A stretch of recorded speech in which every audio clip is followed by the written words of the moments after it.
Hallelujah. सबको जय यीशु मसीह जी की। आइए हम लोग प्रार्थना में चलेंगे। प्यारे प्रभु यीशु मसीह नासरी जी, आप पवित्र पवित्र पवित्र प्रभु जी, मैं आपके पवित्र नाम से आता हूँ। धन्यवाद करता हूँ आज की शाम के लिए, इस दिन के लिए कि आपने एक बार फिर मौका दिया कि हम आपकी महिमा आपके महादि पवित्र शाह बाइबल के वचन के द्वारा सच्चाई खराई से कर पाएँ। प्रभु यीशु मसीह, आपने ये सौभाग्य दिया कि प्रभु आपके वचन की महिमा, आपकी परिस्थिति, आपकी तारीफ परम आदरणीय पिता यहोवा जी यीशु मसीह जी, पवित्र आत्मा जी, मैं आपके सामने आमंत्रित करता हूँ।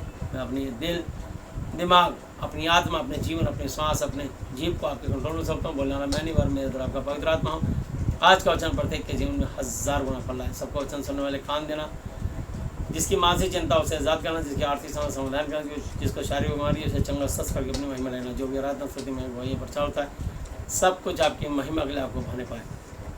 इस वचन से ऐसी सीख देना कि आज जो दुनिया में इतने लोग ग्रसित हैं प्रभु जी, विशेषकर कोरोना वायरस से, इसके अलावा कोई भी फाइनेंशियली, फिजिकली, मेंटली प्रॉब्लम से, कोई भी इसके अलावा कैंसर, किडनी, पैरालिसिस, बॉल में छेद, brain tumour, blood pressure, sugar, गठिया, एड्स, भारी आंखों में बुरी चक्कर, कोई भी आईसीयू, कॉम, वेंटिलेटर में किसी भी तरह की जिंदगी मौत से जूझ रहा हो, उसको भी इस प्रचार के माध्यम से अपनी दया के द्वारा प्रभु यीशु मसीह मान प्रशस्त को छू कर शिफा चंगाई देना। हम प्रार्थना करते हैं, धन्यवाद करते हैं, नई जिंदगी बख्शना।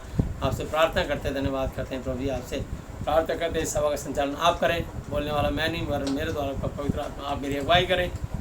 मुझे बल बुद्धि ज्ञान और समझ दीजिए कि मैं आपकी महिमा सच्चाई खराई से आज का वचन आपकी पवित्र आत्मा के सामर्थ्य हो गया इन दुनिया के साथ के लोगों के साथ, प्रभु जी अपनी कलीसिया मंडली के भाई बहनों के साथ, आपके बनाए हुए आदम हो की संतान के सब मनुष्यों के साथ बांटने पाऊँ, और सब सुनने वालों पर आपकी अनुग्रह आशीष हो। जो भी आराधना स्तुति में गवाही प्रचार होता है, सब कुछ आपकी महिमा के लिए आपको भाने पाए।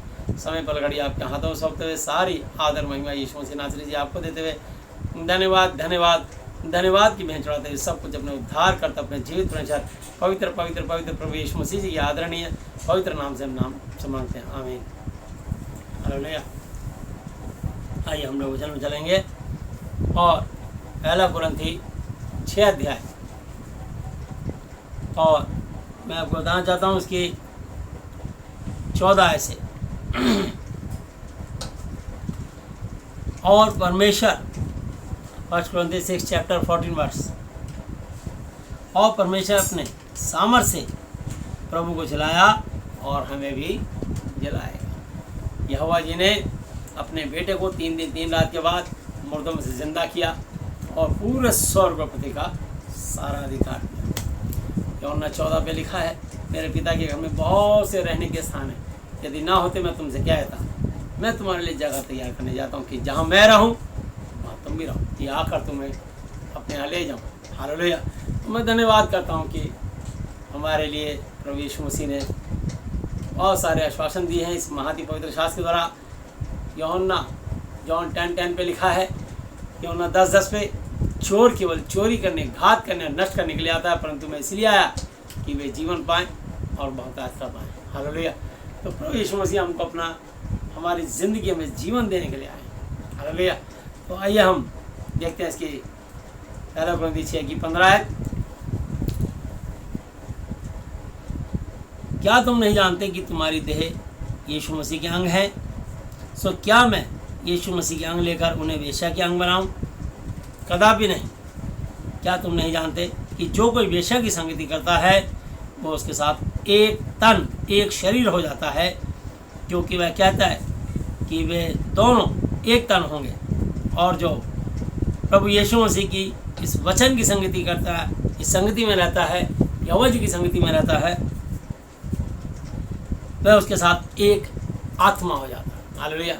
तो जितना आप बाइबल का अध्ययन करेंगे, प्रार्थना करेंगे, यीशु मसीह को धन्यवाद, उनका गुणवाद करेंगे, उतना आप हर मनुष्य का आत्मा वो अंदर से स्ट्रॉन्ग, मजबूत, शुद्ध, पवित्र, ताकतवर, और जैसा वो परमेश्वर पवित्र है ऐसे वो हर मनुष्य पवित्र रहेगा। जैसे वो बुद्धिमान है ऐसे उस मनुष्य को बुद्धिमान बनाए, जैसे उसके पास सारी चीज़ों का उसको ऐसे इलाज है, तो परमेश्वर अपनी दया के द्वारा उसको दान और दान दे के सामर्थ्य के काम करने की शक्ति, चंगा करने का वरदान, उपकार चेक काट के देने की शक्ति, अन्य भाषा, कई भाषाओं में अनुवाद करना, ट्रांसलेशन करना, और परमेश्वर अपना प्रेरित बना करके, उसके द्वारा भविष्यवाणी करवा करके बड़े बड़े आश्चर्यजनक काम कराने लग जाएगा।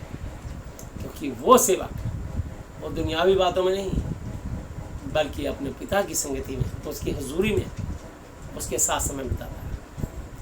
तो जो जितना अपने परमेश्वर वचन के साथ संगति बिताएगा, उसके साथ वो एक आत्मा हो जाएगा। हालेलुया।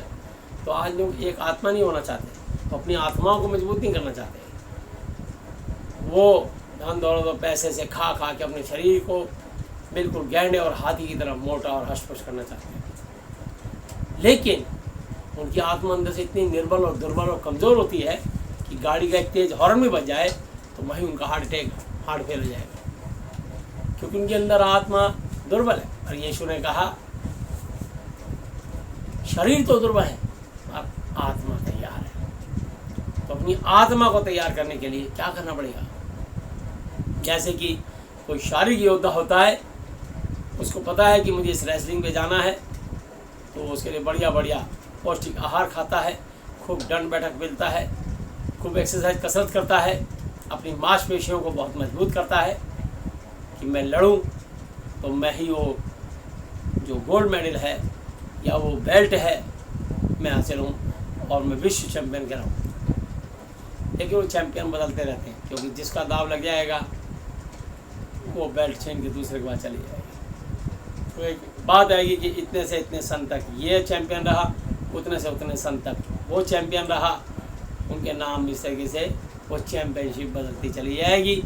वो इस समय और हालात और परिस्थिति के अनुसार जब तक उनका बल रहेगा वो लड़ते भिड़ते और फाइट करते हुए जीतते रहेंगे और अपने उस पद पे कायम रहेंगे। लेकिन जब भी वो कमज़ोर, निर्बल, दुर्बल होंगे, बुजुर्ग होंगे, तो उनका बल जब घट जाएगा तो वो बेल्ट को छीन के दूसरा ले जाएगा। और एक याद रह जाएगी किसी समय में सन इस जो है 1980 से लेकर 1990 तक मैं 10 साल विश्व चैंपियन रहा। सिर्फ एक नाम और एक यादें रह जाती हैं। मेरे अजीज़ों, अगर आप और मैं यीशु मसीह के साथ अपना रिश्ता मजबूत करें, महाति पवित्र साहब बाइबल के साथ रिश्ता बना लें और हमेशा परमेश्वर के भय में थरथराते रहें और ये जानते रहें कि भजन संहिता 11:4 पे लिखा है कि परमेश्वर का सिंहासन स्वर्ग में, उसकी आंखें मनुष्य के संतान को नित्य लगातार रेगुलर देखती रहती हैं और उसकी पलकें उन्हें जांचती हैं। उसको ये जब पता लग गया कि हर वक्त हर घड़ी मेरा जीवित परमेश्वर जिसने मेरे अंदर आत्मा डाली है वो मुझे निहार रहा है, मुझे देख रहा है, मुझे वॉच चेक कर रहा है, ना केवल मेरी बातों को, ना मेरी कोई हरकतों को, बल्कि मेरे विचारों तक को। भजन संहिता 139 पे लिखा है वो हमारे विचारों को दूर स्वर्ग ही से समझ लेता है। मतलब इतनी जबरदस्त परमेश्वर की वो है कि आपके मन में जैसी विचार आएगा कि मैं ये पाप करूं या ये काम करूं, परमेश्वर को पता लग जाएगा। आप किसी से नहीं कह रहे, फिर आपके विचार आंखों में चल रहा है विचार, दिमाग में चल रहा है विचार, आपके हृदय में चल रहा है विचार, तो वो मनुष्य अपने ही देह के विरुद्ध पाप करता है। अब परमेश्वर चाहता है कि मैं उस देह में आना चाहता हूँ जब मेरा भय मान के थरथराता हो और अपने आप को मेरा वचन सुन के, मेरा वचन पढ़ के, मुझसे प्रार्थनाएं करके, एक आत्मा हो करके और वो शुद्ध पवित्र होकर के मेरा पात्र, मेरा बर्तन खिलाए कि ये है यीशु मसीह का दास। वो लोभी, लालची नहीं, पियक्कड़ नहीं, मारपीट करने वाला नहीं, हमेशा अपना नहीं दूसरों के हित में चिंता में लगा रहेगा। तो जब ये विचार आ जाएंगे, वो है परमेश्वर का सेवक जिसने सेहत में फ्री में पाया, फ्री में बांटे। हालेलुया। आपने फ्री में पाया, मैंने फ्री में सेवा पाई। मेरे से किसी ने इस चीज़ को सिखाने की मुझे कोई दक्षिणा नहीं ली, इसलिए मैं भी फ्री बांटता हूँ। मेरे को सिखाने वाले सेवक ने प्रभु के दास भाई फ्रैंकलिन मैसी, उनकी पत्नी विद्या मैसी के द्वारा मेरे जीवन में तब्दीली आई। तो मैंने फ्री में पाया है और इसलिए मैं फ्री में ही इसको बांटता हूँ।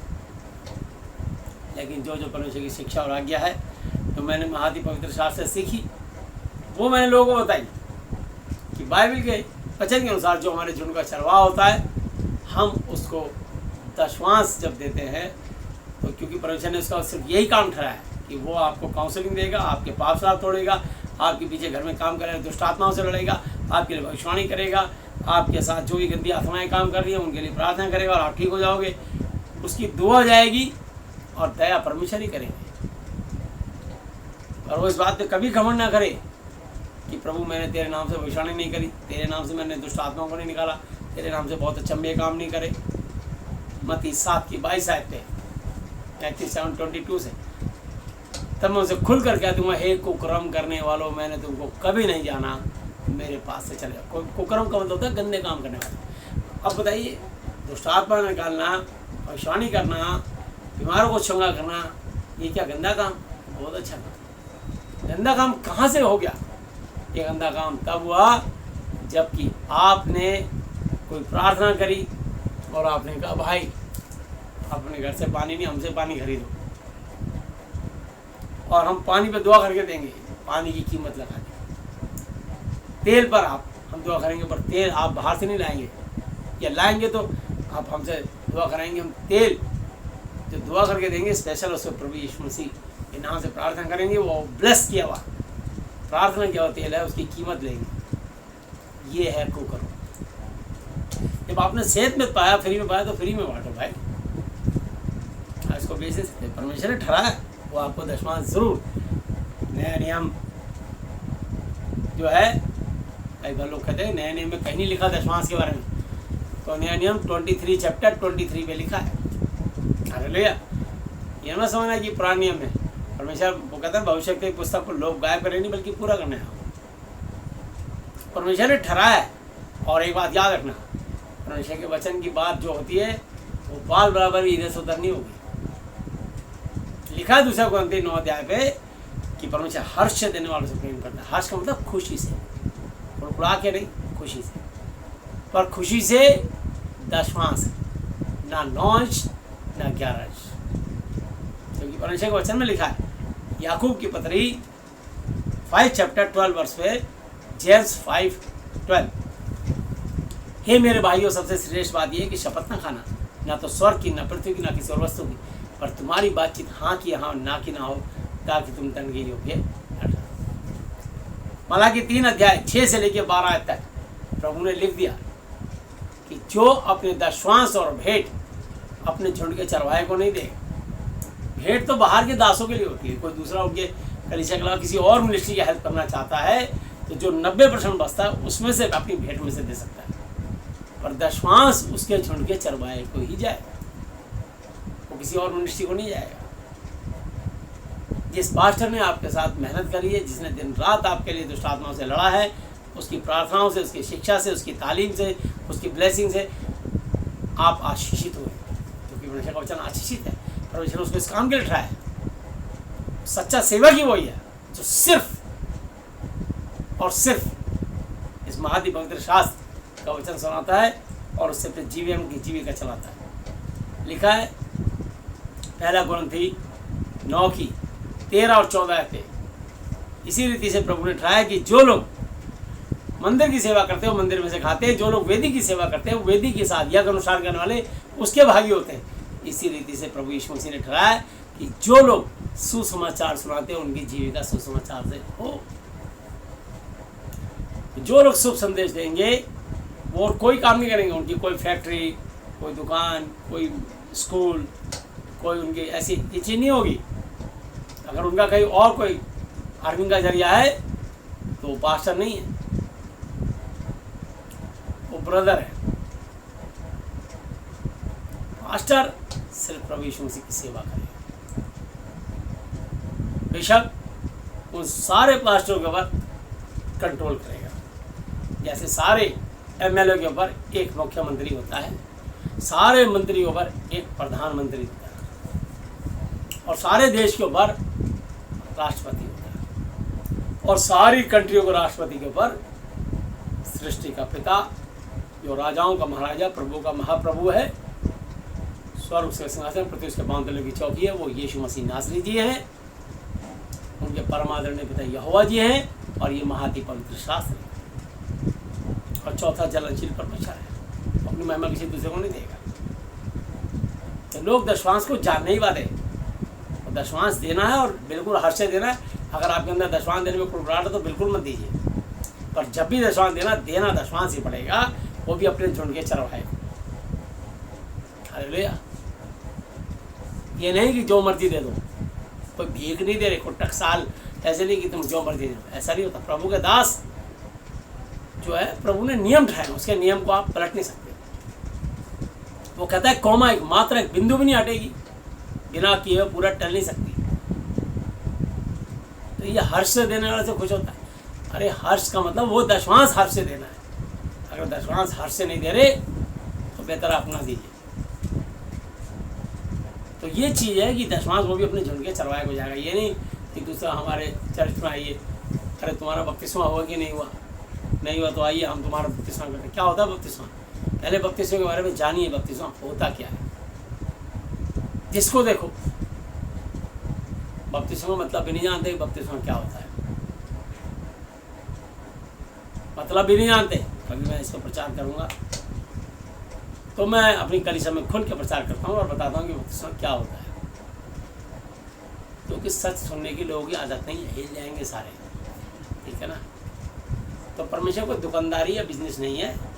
ये प्रभु ने कहा कि तुमने सेब में पाया, सेब में फ्री में बांटा। हालेलुया। तो मैं आपको बताता हूँ अभी, और इस पर ध्यान रखिएगा। तो यहाँ लिखा है,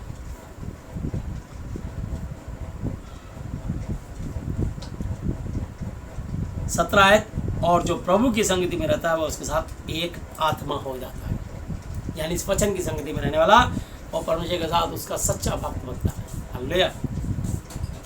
व्यभिचार से बचे रहो। जितने और पाप मनुष्य करता है वह देह के बाहर है, परंतु व्यभिचार करने वाला अपने ही देह के विरुद्ध पाप करता है।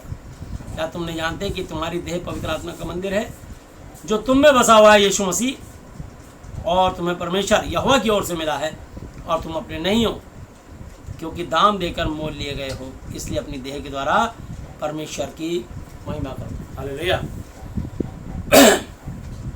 दुनिया से क्या हो, हम तेरे नहीं, हम यीशु के हैं। हम अपने नहीं, दुनिया से क्या हो। तो मैं आपको बता देता हूँ, हम अपने नहीं, हम यीशु के, हम दाम देकर मोल लिए गए।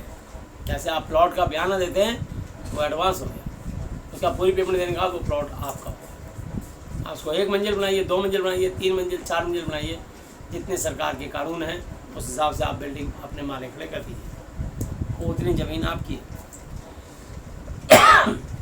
अलग अलग स्टेट में अलग अलग तरीके से, अगर उसकी परमिशन 10-15 मंजिल की तो आप उतना बनाइए। तो ये आपको परमिशन लेनी पड़ेगी, लेकिन वो प्लॉट आपका है। जैसी आपकी स्थिति परिस्थिति अपने हिसाब से बनाइए। आपका जीवन सबका, हमारा अपना है। अब हम सेल्फ डिसीजन लेते हैं।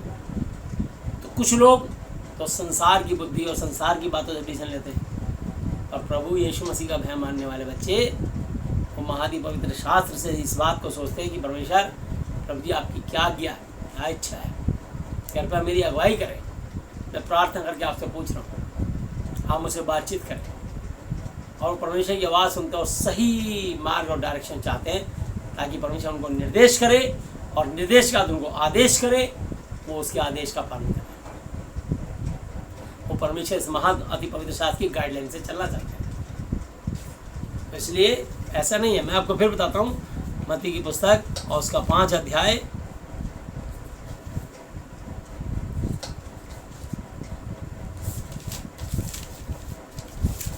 और उसकी 34 आयत से बल्कि 33 से लेता हूँ। फिर तुम सुन चुके हो कि पूर्व काल के लोगों से कहा गया था कि झूठी शपथ ना खाना, झूठी कसम मत खाना, परंतु प्रभु के लिए अपनी शपथ को पूरी करना। परंतु मैं तुमसे यह कहता हूँ कि कभी शपथ ना खाना। जैसे तो अभी बताता हूँ आपको, ना तो स्वर्ग की, क्योंकि वह परमेश्वर का सिंहासन है, ना धरती की, क्योंकि वो उसके पांव तले की चौकी पीढ़ी पटरा है। हालेलुया। ना यरूशलेम की, क्योंकि वो महाराजा का नगर है, और ना अपने सिर की भी शपथ खाना, क्योंकि तू एक बाल को भी ना उजले से काला कर सकता है, परंतु तुम्हारी बात हाँ की हाँ और नहीं की नहीं हो, क्योंकि जो कुछ इससे अधिक होता है वह है बुराई से होता है। हालेलुया। तो मैं आपको बताना चाहता हूँ कि आप कभी भी शपथ नहीं खा सकते। किसी ने किसी 500 मांगे या 2000 मांगे, बोला तेरी जान कसम, मैंने अभी DD के पैसे भरे, अभी मैंने किस्त भरी है बैंक की, ये मैं 10,000 रुपया, बोला तेरी जान कसम, मतलब मर तो तू मर, मुझे तो बुखार नहीं होना चाहिए। कभी अपनी कसम नहीं खाएगा। झूठी कसम खाते हैं, touch wood, by god, I sure, माँ कसम, बच्चा कसम, रोजी कसम, तेरी जान कसम। तो कसम किसी की मत खाना। स्वर्ग की कसम, यरूशलेम की कसम, बाइबल की कसम, धरती की कसम, कभी कसम, झूठे लोग कसम खाते। अगर ये कसम खा के सब कुछ सच होता है तो कोर्ट में इतनी जब कसम खाते हैं, उनके आगे हर अपने अपने समुदाय के अनुसार अपने अपने धार्मिक ग्रंथ उनके आगे लाए जाते हैं, शपथ दिलाई जाती है, फिर उनका मुकदमा क्यों चला रहे, सबूत क्यों ढूंढ रहे? जब उसने परमेश्वर से नहीं डर रहा, वो उसने खून करके कह दिया, शपथ खा ली झूठी, तो अब बाद में मरेंगे, नरक में जाएंगे, इस बात की बात है। वो तो अभी नहीं डर रहा, कह रहा किसने देखा स्वर्ग, किसने देखा नरक, 4 दिन की चांदनी फिर अंधेरी रात, और यहीं खा लो, मौज कर लो भाई। तो इंसान डरता नहीं है, लेकिन स्वर्ग और नरक है। यीशु मसीह को नहीं मानेंगे, निश्चय वो नरक में जाएंगे। जो लोग किसी की मूर्ति पूजा करेंगे, चाहे यीशु मसीह की, चाहे मरियम की, चाहे क्रॉस की, वो भी नरक में जाएंगे। जो विचार करेंगे, पाप करेंगे, परमेश्वर ने सबके लिए लिखा है कौन कौन सब नरक में जाएंगे। तो ये मत समझना कि कोई बच जाएगा। ज़्यादा स्मार्ट क्लेवर चलाक बनने की जरूरत नहीं है। अब किसी भी जो जिसके अंदर आत्मा नहीं है, सांस नहीं है, जीवन नहीं है, आप उसके आगे दंडवत नहीं कर सकते। और लोग देखते हैं कि अभी इनकी मेजॉरिटी है, इसलिए अपनी जान जाने के लिए उन्हीं के गुट में शामिल हो जाओ। कौन पंगा दंगा लेगा? लोग सच्चाई के लिए फाइटिंग करना चाहते हैं। बस में 2 जेब कतरे जेब काटते हैं, चाकू खोलते हैं, पूरी बस शांत। 60 आदमी अगर उसमें बैठ जाए तो वैसे ही दब के मर जाएंगे। लेकिन छोड़ा, चाकू मार देगा, ब्लेड मार देगा, हमें क्या लड़ने देना, उसकी जेब कटी, हमें क्या। इस तरीके से लोगों के अंदर सच के लिए, किसी की जान जाने के लिए अपनी जान जोखिम में नहीं डालते। कहते यार उसका पेशा है, छोड़ो, इसने चोरी किया होगा इसलिए इसका कहीं और माल जा रहा है, जेब कतरे का तो पेट भरेगा। ऐसे मतलब अपने दिल को तसल्ली देने के लिए कोई सच के लिए फाइट करने को तैयार नहीं। परमेश्वर ही है तो सच्चा अल्फा ओमेगा, आदि अंत, प्रथम और अंतिम है, और कभी चूकता नहीं। शत्रक में शका वेदनों को आग में रहे, उसके साथ सच्चाई से उनको आग की भट्टे में से निकाल लिए, 7 गुना में बढ़ा दिए, उनका एक बाल भी जरूरत नहीं दिया। दानियल को भूखेश्वरों की मान में डाला, एक पंजा भी नहीं खोलने दिया, एक दांत भी, मुंह भी नहीं खोलने दिया, एक खरोच भी नहीं आने दिया। मूसा हारून लेकर इसराइलियों को, 6 लाख से ऊपर इसराइली थे, पत्नी और बच्चे मिला के 30-35 लाख लोग होंगे। लाल समुद्र में आ गए, पीछे मिस्री थे और आगे लाल समुद्र था। एक ही रात में परमेश्वर ने अपने लोगों के लिए अपनी सच्चाई के, अपनी सामर्थ्य के द्वारा पूरी रात में पुरवई चलाई और समुद्र को 2 फाड़ करके रातों रात सुखा दिया। अगर पानी हट जाए तो भी जमीन पे दलदल और गारा रहता है। परमेश्वर ने एक ही रात में सब सुखा के स्थल पे सब निकल गया। इसलिए इब्रानी 13:8 लिखा है कि यीशु मसीह कल, आज और युवानिक एक सा है। वो बदला नहीं, बदलता नहीं। लोगों के दिमाग बदलते हैं, लोगों की थिंकिंग बदलती है। लोग बाइबल पढ़ें तब तो ये विश्वास पैदा होना, तब तो दुनिया से, सरकार से नहीं डरेंगे। उन्हें पता है हम पर शासन परमेश्वर सौर मंडल को बनाने वाला शासन करता है, हम उसके राजदूत हैं, हम उसके राज्य के, उसके मंत्रालय के एक मंत्री हैं। जैसे लोग कहते हैं ना मैं इस पार्टी का वहाँ का मंत्री हूँ, मैं इस पार्टी का प्रधानमंत्री हूँ, मैं उस पार्टी के हमारा वहाँ का राष्ट्रपति हूँ, इस कंट्री का राष्ट्रपति हूँ। ऐसे जो हमारा परमेश्वर है वो अपने राजदूत बिठाता है। हालेलुया। तो ये लिखा है, मैं आपको बता देता हूँ, दूसरा कुरिन्थी और उसका 5 अध्याय और उसकी 20। सो हम यीशु मसीह के राजदूत हैं, हम यीशु मसीह के उसके राज्य के दूत हैं और परमेश्वर हमारे द्वारा सच्चाई फैलाना चाहता है, तो हम उसके राज्य के राजदूत हैं। मानो परमेश्वर हमारे द्वारा समझाता है लोगों को। हम यीशु मसीह की ओर से निवेदन रिक्वेस्ट करते हैं कि परमेश्वर के साथ मेल मिलाप कर लो। जो पाप से अज्ञात था उसी को उसने हमारे लिए पाप ठहराया कि हम उसमें होकर, यीशु मसीह में होकर परमेश्वर यहोवा जी की धार्मिकता बन जाए। हालेलुया। क्योंकि वो परमेश्वर धर्मी है, कोई धर्मी नहीं, एक भी नहीं, कोई पवित्र नहीं, एक भी नहीं, सब के सब बेकार और तुच्छ और परमेश्वर की महिमा से रहित खाली है। रोमियो 3 की 10, 11, 12 तो लिखा है। धर्मी एक अर्थात प्रभु यहोवा जी, महाति पवित्र पवित्र पवित्र यहोवा जी, उनके इकलौते बेटे यीशु मसीह जी, और ये महाति पवित्र शायद बाइबल, ये पवित्र है। हालेलुया, ये पवित्र है। तो इसलिए वो जलन रखने वाला परमेश्वर वो अपने नाम की महिमा किसी दूसरे को नहीं देगा। किसी ऐसी लकड़ की इंसान ने कोई मिट्टी की, पत्थर की मूर्ति, सोने चांदी की, हीरे की बना ली और कह रहा है ये मेरा देवता है, इसकी सजा मिलेगी। ये तो धरती की यही नाश हो जाएंगी, आत्मा थोड़ी मरेगी, आत्मा का न्याय होगा। ये शरीर को कौन चला रहा है?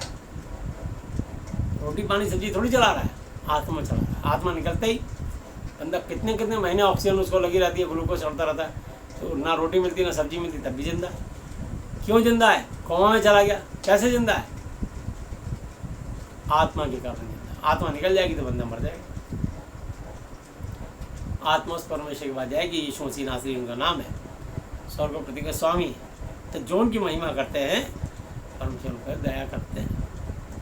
और यहाँ लिखा है 6 की 1 आयत, और हम जो उसके सहकर्मी हैं और ये भी समझाते हैं कि परमेश्वर का अनुग्रह जो तुम पर हुआ है व्यर्थ बेकार ना रहने दो। हालेलुया। तो परमेश्वर ने हम पर अनुग्रह करके ये सेवा सौंपी है। हमने कोई ऐसा अच्छा काम नहीं किया कि हम कोई बहुत धर्मी थे या बहुत अच्छे, तो इस दुनिया के सबसे बुरे इंसान। परमेश्वर पापियों को चुनता है। डॉक्टर और वैद्य की जरूरत बीमारों को होती है, भले चंगे को नहीं। मैं धर्मियों को नहीं बल्कि मैं पापियों को बुलाने आया। मैं बलिदान नहीं परंतु दया चाहता हूँ। तो परमेश्वर दया करता है, उसकी दया से हम छुड़ाए गए बचाएंगे। तो जब उसने दया की है तो उसकी महिमा करनी ना भाई। मेरे लिए जीवित रहना यीशु मसीह और मर जाना लाभ ही लाभ है। हालेलुया। फिलिप्पियों 1:21 में लिखा है। दूसरा तीमुथियुस 1:7 आयत में लिखा है, क्योंकि परमेश्वर ने हमें भय का नहीं वरन सामर्थ संयम प्रेम का आत्मा दिया। भय लगता नहीं, परमेश्वर से भय लगता। तो कोई ऐसी गलती ना हो जाए कि हमारी आत्मा अनंत काल के लिए, करोड़ों अरबों साल के लिए नरक में चली जाए। अगर नरक में चली गई तो यहाँ तो धरती की जिंदगी तो 120 साल है। तो यहाँ की सरकार, कानून, प्रशासन, इनसे क्या डरना? हम कुछ झूठ थोड़ी बोल रहे हैं। हमको पाप करे तो डरना है, चोरी करे तो डरना है, विचार करे तो डरना है, किसी को दुख दे रहे तो डरना है, किसी का हित नुकसान कर रहे तो डरना है। पर लोगों को आत्मिक शिक्षा दे रहे, सच्चाई बात बता रहे हैं कि हाँ भाई ये इंसान की बनाई हुई कल्पना है, ये कलाकृति है, इसमें आत्मा नहीं है, निर्जीव है। इस सच को बताने में क्या डरना? और नहीं तो तुम इतने लॉजिक करते हो, किसी भी आप वकील से जाके पूछ लो, वो कहेगा हाँ यार मूर्ति में आत्मा तो होता है नहीं। और नहीं होता तो फिर क्यों पूजा करते हो इसकी? असली तुम्हारा बच्चा तुम्हें छोड़ के पड़ोसी को मम्मी डैडी बोलेगा तो तुम्हारा दिल जल जाएगा। तो निकल यहाँ से, उसी घर में रहे और समझा दे कि बेटा हर किसी को मम्मी डैडी नहीं बोलते। आंटी, अंकल, चाचा, चाची, मामा, मामी, मौसा, मौसी, नाना, नानी, दादा, दादी, कुछ ही बोल, पर मम्मी डैडी मत बोल। क्योंकि तू रहता, खाता, सोता, पहनता यहाँ क्या? मैं क्या मर गया हूँ? मर गई हूँ। जो मेरे होते हुए दूसरे को मम्मी डैडी बोलता है, गेट आउट फ्रॉम हियर। इसी प्रकार जैसे आपको जलन होती है कि आपका बच्चा आपको छोड़ के किसी और को मम्मी डैडी ना बोले, ऐसी वो परमेश्वर भी चाहता है जो हमारी आत्माएं हमारे मनुष्य के अंदर भेजता है। एक औरत तभी प्रेग्नेंट होती है जब परमेश्वर बीज देता है, तब वो गर्भवती होती है और 9 महीने अंदर उसकी प्रक्रिया बनती है और वो एक एक हड्डी को तैयार करता है। और थोड़ी बच्चे को बनाती है, ये आदमी थोड़ी बनाता है, वो तो खाती पीती झाड़ू पोछा लगाती है, सो जाती है। और लोग एक जो है पॉजिटिव वचन बोलते हैं कि मैं प्रेग्नेंट हूँ, मैं प्रेग्नेंट हूँ, मैं प्रेग्नेंट हूँ, दिखा बच्चा। पर वो पॉजिटिव वचन बोलती है नहीं मैं प्रेग्नेंट हूँ। 9 महीने तक उसके शरीर में विकार आते हैं। तो परमेश्वर जैसे एक गर्भवती के पेट में हड्डियाँ बढ़ती है, वैसे परमेश्वर का काम जो सब कुछ करता है तू नहीं जानता। तो मनुष्य ये सब बातें मत करा करो। तो किसी की कोख जब नहीं खुलती, मेरे पास 10, 15, 20 साल से किसी की संतान नहीं होती, आते मैं उनके लिए दुआ करता हूँ, किसी पानी तेल पर यीशु के नाम से शिक्षा देता हूँ और बताता हूँ कि तेरी कोख क्यों बंद पड़ी और कैसे खुलेगी। किसी का काम धंधा बिजनेस बंद है तो क्यों बंद है, वो बंधा पड़ा, किसने बांधा, कब बांधा, क्यों बांधा और कैसे खुलेगा। ये सारी बातें इस महाति पवित्र शास्त्र से मैं बताता हूँ। तो मैं आपको बताना चाहता हूँ मेरे अजीजों, आप इस बात को समझो कि सच को मानो। बस मैं नहीं कह रहा कि आप ईसाई धर्म को मानो, मैं नहीं कह रहा कि आप चर्च के आगे सर झुकाइए, मैं नहीं कहता आपको कि आप क्रॉस अपने घर में लगाइए, मैं नहीं कहता आप मरियम यीशु मसीह की तस्वीर लगाइए, मैं नहीं कहता आपकी ईस्टर गुड फ्राइडे मनाइए या बड़ा दिन क्रिसमस मनाइए। मैं आपसे नहीं कहता कि अपने बच्चों का नाम आप क्रिश्चियन नाम रखिए, अपनी कास्ट बदलिए। अगर मैं से एक भी बात कहता हूँ तो आप पक्का मैं क्रिश्चियन बना रहा हूँ। सिर्फ जो बातें गलत, बेबुनियाद, निराधार, बेसलास, यूजलेस बातें जिससे परमेश्वर का आत्मा शोकित होता है, जलन होती है जिसे, मैं वो बताता हूँ कि जो बातें जो गलत हैं उन्हें छोड़ दें, अपने जीवन से गलत और भरमाने वाली बातें छोड़ दें, जिससे परमेश्वर का आत्मा क्रोधित होता है, कुंपित होता है, नाराज होता है, शोकित होता है, दुखी होता है, उसको छोड़ो यार। मैं समझाऊंगा, कोई भी मेरे से बात करना चाहे मैं उसको बता सकता हूँ, और कोई प्रॉब्लम चुटकियों में ऐसे हल हो गया, ऐसे हालेलुया। टाइम तो लगेगा भाई, अस्पताल जाते हैं, अगर बंदा मरीज को 2 दिन भर्ती कर रहा है तो 48 घंटे देते नहीं देते। फिर मेरे को भी 4-5 घंटे डिस्कस करनी पड़ती है, अगर अधिक सवाल करूँगा तो 10, 12, 15 घंटे भी लग जाएंगे। कितने तुम्हारे क्वेश्चन होंगे उनका आंसर तो देना पड़ेगा ना, तभी तो तुम मानोगे। तो पहले हर बात को कानों से सुनो, बुद्धि सोचो, हृदय जांचो, पर को पहले जानो, सही लगे तो मानो, और जब तक सही ना लगे क्रॉस क्वेश्चन पूरी तरह तर्क वितर्क करो, जब तक आप पूरी तरह सेटिस्फाइड ना हो, तब मानिए यीशु मसीह, ऐसे मत मानिए। यीशु मसीह सच्चा है, हालेलुया। यीशु है सच्चा गडरिया, हम उसकी भेड़े हैं, हरी चराइयों में हमें बिठाता है। बोलो हालेलुया आमीन, बोलो हालेलुया आमीन, बोलो हालेलुया आमीन, हालेलुया आमीन, हालेलुया। ये हालेलुया क्या है, मैं आपको बताता हूँ कि हालेलुया क्या है। हालेलुया प्रकाशित वाक्य 19:1 और 19:6 आते मैं आपको बताता हूँ।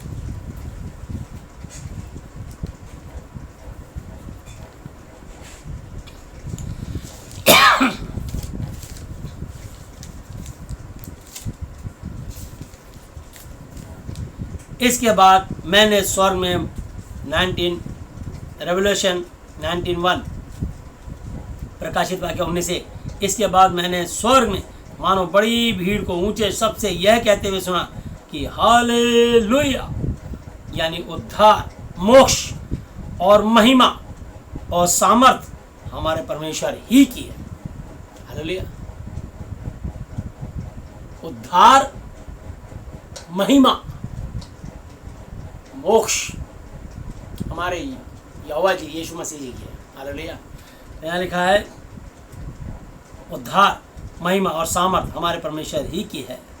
और इसकी 6 आयत पे लिखा है, फिर मैंने बड़ी भीड़ का सा और बहुत जल का सा शब्द और गर्जनों का सा शब्द सुना कि हालेलुया, हालेलुया, कि हमारा प्रभु परमेश्वर सर्वशक्तिमान राज्य करता है। फिर मैंने बड़ी भीड़ का सा अब बहुत जल का सा वचन और गर्जनों का सा बड़ा वचन सुना कि हालेलुया, इसलिए कि प्रभु हमारा परमेश्वर सर्वशक्तिमान हमारे बीच में राज्य करता है। ये है हालेलुया का मतलब, उसका राज्य उतर आता है। इसलिए तो हम कहते हैं ना हालेलुया हालेलुया कहिए साढ़े लगदे नहीं रुपये भाई, हालेलुया हालेलुया कहिए साढ़े लगदे नहीं रुपये भाई, हालेलुया हालेलुया कहिए साढ़े लगदे नहीं रुपये भाई, लगदे नहीं रुपये भाई, लगदे नहीं रुपये, हालेलुया हालेलुया कहिए साढ़े लगदे नहीं रुपये। हालेलुया। तो परमेश्वर सिर्फ हालेलुया हर बात पे हालेलुया बोलते, और आमीन का मतलब होता है यहोवा करे ऐसा ही हो। जब आशीर्वाद देते हैं हर दुआ को आमीन कहने के बाद पूरी होती है। जो मैंने अपने मुंह से कहा प्रभु यीशु मसीह ये नौकरी मुझे ही मिलनी चाहिए, मैं आपसे प्रार्थना करता हूँ और आपको धन्यवाद देता हूँ, आमीन। यानी जो मैंने मांगा है वो आपने दे दिया, मैं विश्वास करता हूँ और आमीन की मोहर लगाता हूँ। प्रभु यीशु मसीह आपने कैंसर से मुझे और मेरी माँ को या पिता को या जिसके घर में जिसको भी कैंसर था या बीमार थी, बोलो आपने ठीक कर दिया। जैसे आप मुँह से बोलोगे कि मैं कैंसर से आज़ाद हो चुका हूँ, और मैं धन्यवाद देता हूँ, ये आवाज़ आपके कान में जाएगी, कान से तुम्हारे दिमाग को मैसेज आएगा और तुम्हारी बॉडी को मैसेज आएगा, तू कैंसर से आज़ाद हो चुका है, हो चुका है, हो चुका है, हो चुका है, हो चुका है। जैसा मुंह से बोलोगे तुम्हारे कान में आवाज़ जाएगी, वैसे ही तुम हो जाओगे। नीति वचन 18:21 में लिखा है जीव के वश में मृत्यु और जीवन दोनों होते हैं, पर जो उसे काम में लाना जानता है उसका फल भोगेगा। अगर आप नेगेटिव बोलोगे, कोई पूछे क्या हाल है, अगर आप बोलोगे यार मैं तो अभी बीमार हूँ, शैतान कहेगा तू अभी स्वीकार करता है तू बीमार है। वो आदमी जिंदगी भर बीमार ही रहेगा, एक दिन मर ही जाएगा। पर जिस दिन से बोलना शुरू कर देगा मुझे कैंसर था अब नहीं है, जब आप अपने मुंह से बोलते हो ये शराब, ये बीड़ी, ये चरस स्मैक छूटती नहीं, तो दुष्ट आत्मा कभी नहीं छोड़ेगी। जैसे आप मुंह से बोलोगे आज के बाद शराब, चरस, अफीम, गांजा, स्मैक, गुटखा, खैनी, बीड़ी, सिगरेट, तेरा मुझ पर कोई अधिकार नहीं। मेरा शरीर यीशु मसीह की पवित्र आत्मा का मंदिर है, आज से मैं तुझे छोड़ता हूँ। और उसको बीड़ी के बंडल को, सिगरेट को मरोड़ के, शराब की बोतल पटक के तोड़ दो, अपने घर से बाहर निकाल के दूर हो जा मेरे जीवन से। तेरा मेरे शरीर पर कोई अधिकार नहीं, क्योंकि मेरा शरीर यीशु मसीह की पवित्र आत्मा का मंदिर है और ये यीशु मसीह की महिमा के लिए। जैसे आप उसे दुत्कार दोगे वो दुष्ट आत्मा भाग जाएगी। क्या ये स्वीकार नहीं करना? लेकिन जब तुम अपने मुंह से बोलते हो ये छूटती ही नहीं, तो तुम्हारे मुंह से आवाज आती है, कान में, तुम्हारी बॉडी को मैसेज आता है दिमाग से, छूटती नहीं, छूटती नहीं, छूटती नहीं, छूटती नहीं, छूटती नहीं। इस प्रकार से तुम्हारे जीवन में वो दुष्ट आत्माएं बनी रहती है। शैतान तुम्हें तुरंत रखेगा, एक प्रभु का दास दुआ करेगा उसी समय बीमारी चली जाती है। बाइबल में लिखा है मरकुस 11:22-23-24 आयत है कि यीशु ने उसको उत्तर दिया कि परमेश्वर पर विश्वास रखो। परमेश्वर कौन है? यीशु मसीह। यीशु मसीह कौन है? ये वचन, वचन ही परमेश्वर है। बाइबल का वचन ही परमेश्वर है। मैं तुमसे सच सच कहता हूँ कि जो कोई इस पहाड़ से कहे कि तू उखड़ जा और समुद्र में जा, पर अपने मन में संदेह ना करे, वरन प्रतीति करे कि जो कहता हूँ, कहती हूँ, क्या हो जाएगा, तो उसके लिए वही होगा। यहाँ लिखा शायद होगा, देखूंगा, सोचूंगा, डन। और 24 में लिखा है इसलिए मैं तुमसे कहता हूँ कि जो कुछ तुम प्रार्थना करके मांगो तो प्रतीति विश्वास कर लो कि तुम्हें मिल गया और तुम्हारे लिए हो जाएगा। तो आप, अब शैतान ने देखा ये तो बीमारी जा चुकी है, तुरंत आपके रिश्तेदार से फोन आएगा, आपके दोस्त का आएगा, अरे भाई कैसी तबीयत है? बोले अभी तो तबीयत खराब ही है। खराब ही है ना, खराब ही रहेगी, मर जाएगा एक दिन तो ऐसे। और ये बीमारी जब तेरे शमशान घाट में फूक के आएंगे, वो दुष्ट आत्मा तेरे साथ घर में वापस आएगी, जो तेरा अग्नि का मंत्रों के साथ वो करेगा। वो लौट के तेरे घर में घुस के आएगी 4-5 साल बाद, फिर दोबारा पता, जिसको डॉक्टर बोलता है हेरिडिटी। घर में किसी को पहले कैंसर तो नहीं था, टीबी तो नहीं थी, वो आत्मा लौट के आएगी। सिर्फ तुम्हारे को यही समझाया जाता है कि झूठ को छोड़ दो, अपने मुंह के वचनों की चौकसी करो, अपने बच्चों को नलायक, बदमाश, शैतान मत बोलो। तू बहुत बुद्धिमान है, तू बहुत समझदार है, तू बहुत खेलकूद करता है, तू चंचल है, तू नटखट है, पर नलायक, बदमाश, शैतान नहीं है। कभी किसी टीचर को अपने बच्चों को नलायक, बदमाश, शैतान नहीं कहना चाहिए। कभी नहीं बोलना चाहिए ऊपर वाले की दया, ऊपर दुष्ट आत्माएं रहती हैं, आकाश में आत्माएं घूमती रहती हैं। इसलिए तो यज्ञ अनुष्ठान करते हैं, आहुति देते हैं, वो जैसी स्वाहा बोलते हैं आसमान से वो आत्मा आगे वो दुष्ट आत्मा घुस जाती है। और तुमने तो अपने घर में हवन कराया था इसलिए कि इस घर में आशीष हो, बोले जब से इस घर में आए हम बर्बाद हो रहे हैं, लगता है इस घर में कोई आत्माएं घुस गई। अरे आत्माएं तुमने घुसड़वाई हैं। तुम्हें पता है वो संस्कृत में किन किन आत्माओं को बोला गया? जब तुम्हारे समझ नहीं आया तुमने उनके साथ स्वाहा क्यों किया? जब बात तुम्हें समझ ही नहीं आ रही, तुम्हारे को लैंग्वेज मद्रासी या अंग्रेजी समझ ही नहीं आ रही या अफ्रीकन समझ, तुम उसके साथ आमीन क्यों बोल रहे हो? तुम गलत बात के साथ शरीक क्यों हो रहे हो? तुम्हें पता है ये चोर है, ये चोरी का माल बेचता है, खरीदता, तुम वहाँ क्यों खरीद रहे हो? क्योंकि चोरी का माल बेचना भी अपराध है, खरीदना भी अपराध है। पुलिस पकड़ेगी, माल तुम्हारे पर बरामद होगा, वो पिटेगा तो क्या मैंने तो इसको बेचा था। तो याद रखना दोनों गुनहगार होंगे। इसलिए हर बात को बारीकी सोचिए। ये बाइबल कोई किसी का धर्म मजहब नहीं बदलता, ये लोगों के जीवन से भ्रांतियां और शैतान की चालों को काट देता है, लोगों के घरों में सुख शांति देता है। क्योंकि यीशु मसीह ही परमेश्वर है, वो जीवित है, वो दयालु है, वो अनुग्रहकारी और करुणा करने वाले, विलंब से कोप करने वाले करुणा निधान है। उनके वचन को समझो और जानो कि वो क्या कहना चाहते हैं आपसे। वो आपको पवित्र शुद्ध कर देंगे, वो आपको निरोगी कर देंगे।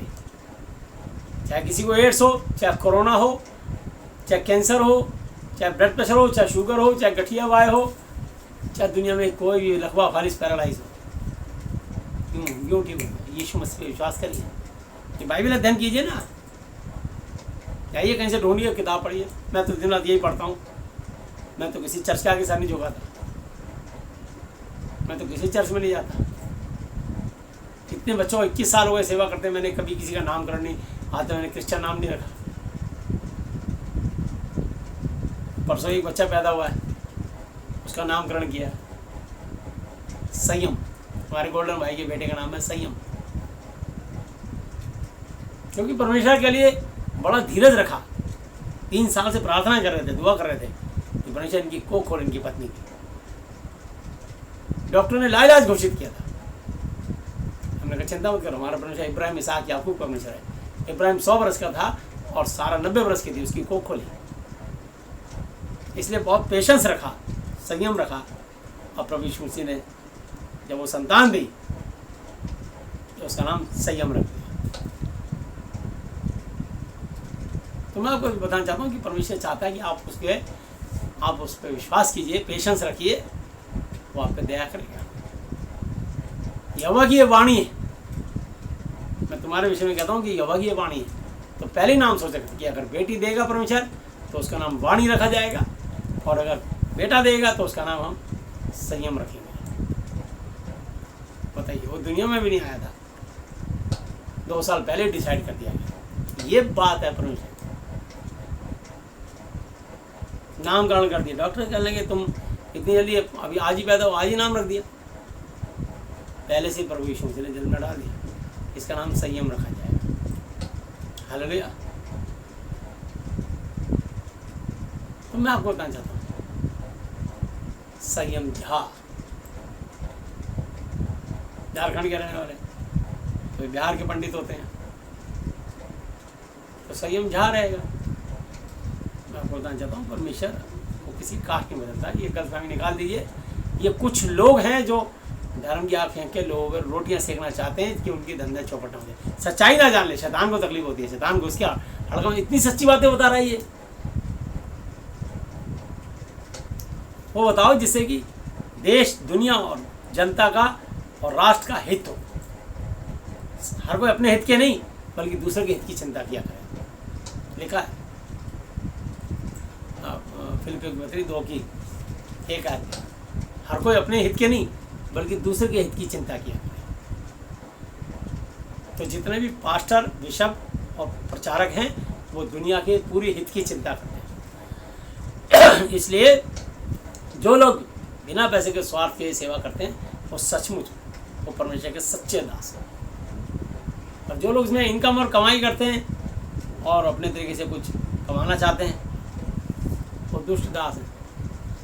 और न्याय के परमेश्वर उनका लेखा लेगा ना, हम उनके हाकिम थोड़ी। करो दुष्ट तुम अपना लेखा दोगे, हम अपना लेखा देंगे। तो मैं बताना चाहता हूँ, मेरी पत्नी अपना लेखा देगी, मेरे बच्चे अपना लेखा देंगे, मैं अपना लेखा दूंगा, सब अपना अपना लेखा देंगे। हर पास्टर बिशप अपना लेखा देगा, हर मंडली का आदमी विश्वासी अपना लेखा देगा। हम किसी के ठेकेदार नहीं, हमने शिक्षा दे दी भाई ये वचन सबके लिए सच्चा है। तो मैं बताना चाहता हूँ मत्ती की पुस्तक और उसका 23 अध्याय और उसकी मैं 23 आयत पढ़ रहा हूँ। मैथ्यू 23:23। हे कपटी शास्त्रियों फरीसियों, तुम पर हाय, तुम पुदीने और सौंफ और जीरे का दशमांश देते हो, परंतु तुमने व्यवस्था की गंभीर बातों को अर्थात न्याय और दया और विश्वास को छोड़ दिया। चाहिए था कि इन्हें भी करते रहते और उन्हें भी ना छोड़ते। तो पुराने नियम में दशमांश की व्यवस्था लिखी है। हे अंधे अगुओ, तुम मच्छर को तो छान डालते हो परंतु ऊंट को निगल जाते हो। हे कपटी शास्त्रियों फरीसियों, तुम पर हाय, तुम कटोरे और थाली को ऊपर ऊपर से तो मांजते हो परंतु वे भीतर से अंधेरे असंयम से भरे हैं।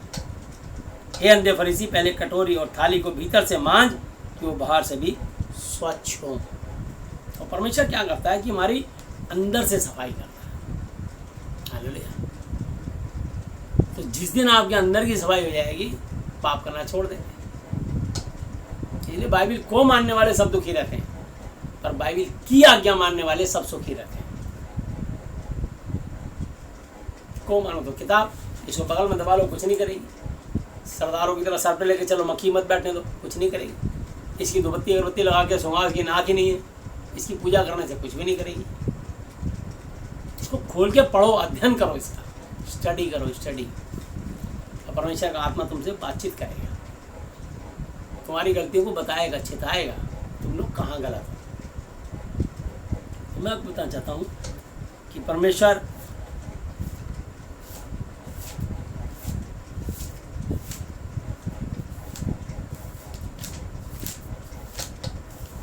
पहला कुरिन्थी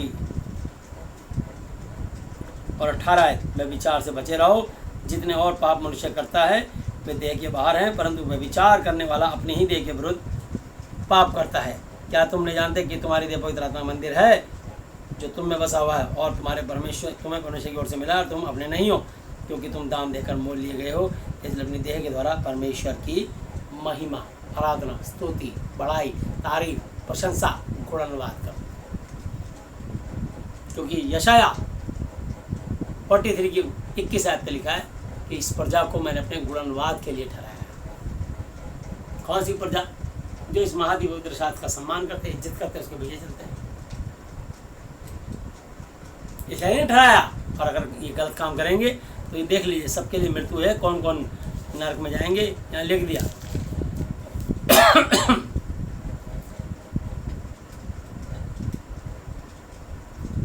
और प्रकाशित वाक्य है, और मैं उसको 20 चैप्टर 13, 14, 15 20 अध्याय रेवलेशन 20 चैप्टर 13, 14, 15 प्रकाशित वाक्य 20 अध्याय 13, 14, 15।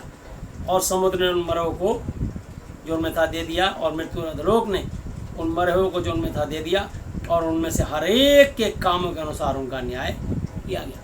ये हमारी रिकॉर्डिंग होती है धरती पर, जितनी मर्जी हम चला के चल लें, एक एक गुनाहों का, एक एक पापों का। यहाँ कुछ लोग, कुछ वकील हैं, वो एक मिनट में आपको झूठ को सच और सच को झूठ बना देंगे। पैसा दो ने, उनका प्रोफेशन है यही काम का। बोला किससे कत्ल किया था? बोला इस चक्कू से। बोला किसी को बताना नहीं कि मैंने किया था। एक बार है जुर्म मत करना, झूठ बोलना सिखाएंगे, बोला इसको छुपा दे, जब हथियार नहीं मिलेगा तू पकड़ में नहीं आएगा। उसको ऐसे से पैतरे सिखाएंगे अपने निज पैसे के लिए, पेट के लिए। परमेश्वर की नज़र में उसका न्याय होगा, जबकि वो न्याय दिलाने के लिए उस न्याय की जगह पर खड़े हैं, न्यायाधीश के सामने। क्या न्याय दिलाएंगे जब खुद ही झूठ बोल बोल के सिखा रहे हैं? इसकी टोपी उसके सर, उसकी टोपी उसके सर। उनकी रिकॉर्डिंग होगी एक एक दिन की कि तुमने कितने केसों में झूठ बोला, सच्चाई से नहीं लड़ा, तुमने लोगों का न्याय नहीं दिलाया, बल्कि अन्याय करके अपने पैसे के लिए अपनी पॉकेट भरी, अपना जेब भरा, अपनी लंबी लंबी गाड़ियाँ बनाई और अपने कार्ड छपा के बता दिए कि मैं जो है फौजदारी का वकील हूँ, मैं जो है क्रिमिनल लॉयर हूँ, मैं जो हूँ आपका शादी ब्याह कराने में मैं डॉरी, मैं जो शादी किसी का तलाक रोक नहीं, और मैं स्पेशलिस्ट हूँ। अलग अलग स्पेशलिस्ट बन जाते हैं, जैसे आँख का स्पेशलिस्ट, दिमाग का स्पेशलिस्ट, हड्डी का स्पेशलिस्ट, दांतों का स्पेशलिस्ट, ऐसे हार्ट का स्पेशलिस्ट, ऐसे सबके स्पेशलिस्ट होते हैं डॉक्टर सारे।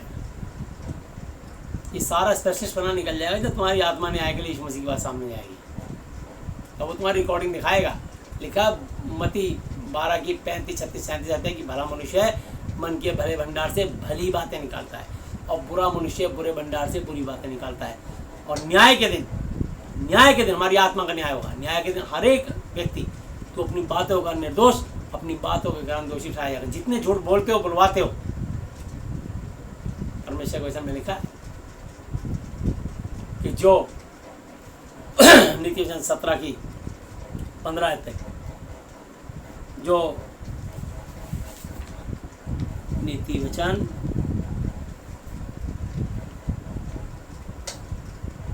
17 की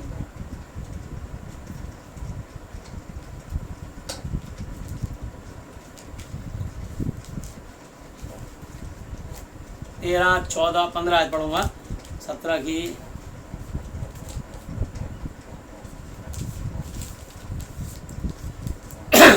जो कोई भलाई के बदले में बुराई करे, उसके घर से बुराई दूर ना हो। अगर जिंदगी में तुम्हारी कोई भलाई करे और उस भलाई के बदले में बुराई करोगे, तुम्हारे घर से बुराई दूर नहीं होगी। झगड़े का आरंभ बांध के छेद के समान है, झगड़ा बढ़ने से पहले उसको छोड़ देना ही उचित है। हालेलुया। जो दोषी को निर्दोष और जो निर्दोष को दोषी ठहराता है, उन दोनों से यहोवा घृणा, नफरत करता है। कितने केसों में दोषियों को निर्दोष और निर्दोष को दोषी बनवा दिया, कितनों को फांसी चढ़वा दिया, कितनों को जेल बंद करा दिया। उनकी आय बदवाएं लगेंगी। आखिर हो तो आप भी इंसान ही ना।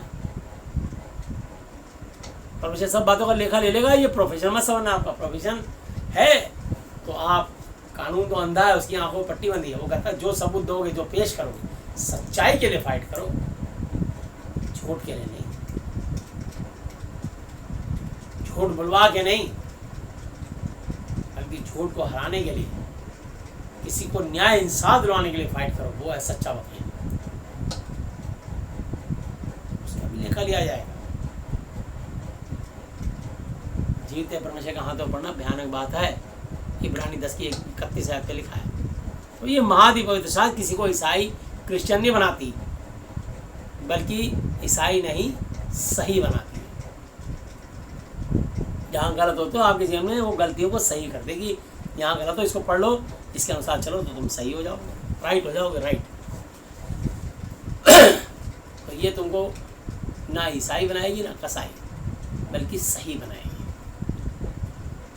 अब जो बनना चाहते हैं बने, नहीं बनना चाहते हैं ना बने, मर्जी है भाई। हम तो सबके लिए दुआ कर देते हैं और शिक्षा दे देते हैं, और जबरदस्ती किसी का ना बुलाते ना किसी के पास जाते। सब अपनी दुनिया में मस्त है, हम भी अपनी दुनिया में मस्त हैं। सिर्फ हम पर विश्वासी लोग ही हमसे मिलते हैं। जो दुनिया में कहीं ठीक नहीं होते, वो हमसे मिलते हैं और हम उन केस को ले लेते हैं। आईसीयू में, कोमा में, वेंटिलेटर पर लाखों करोड़ों रुपये लगा के हार गए, कहीं ठीक नहीं हुए, फाइनेंशियली, फिजिकली, मेंटली कोई प्रॉब्लम हो,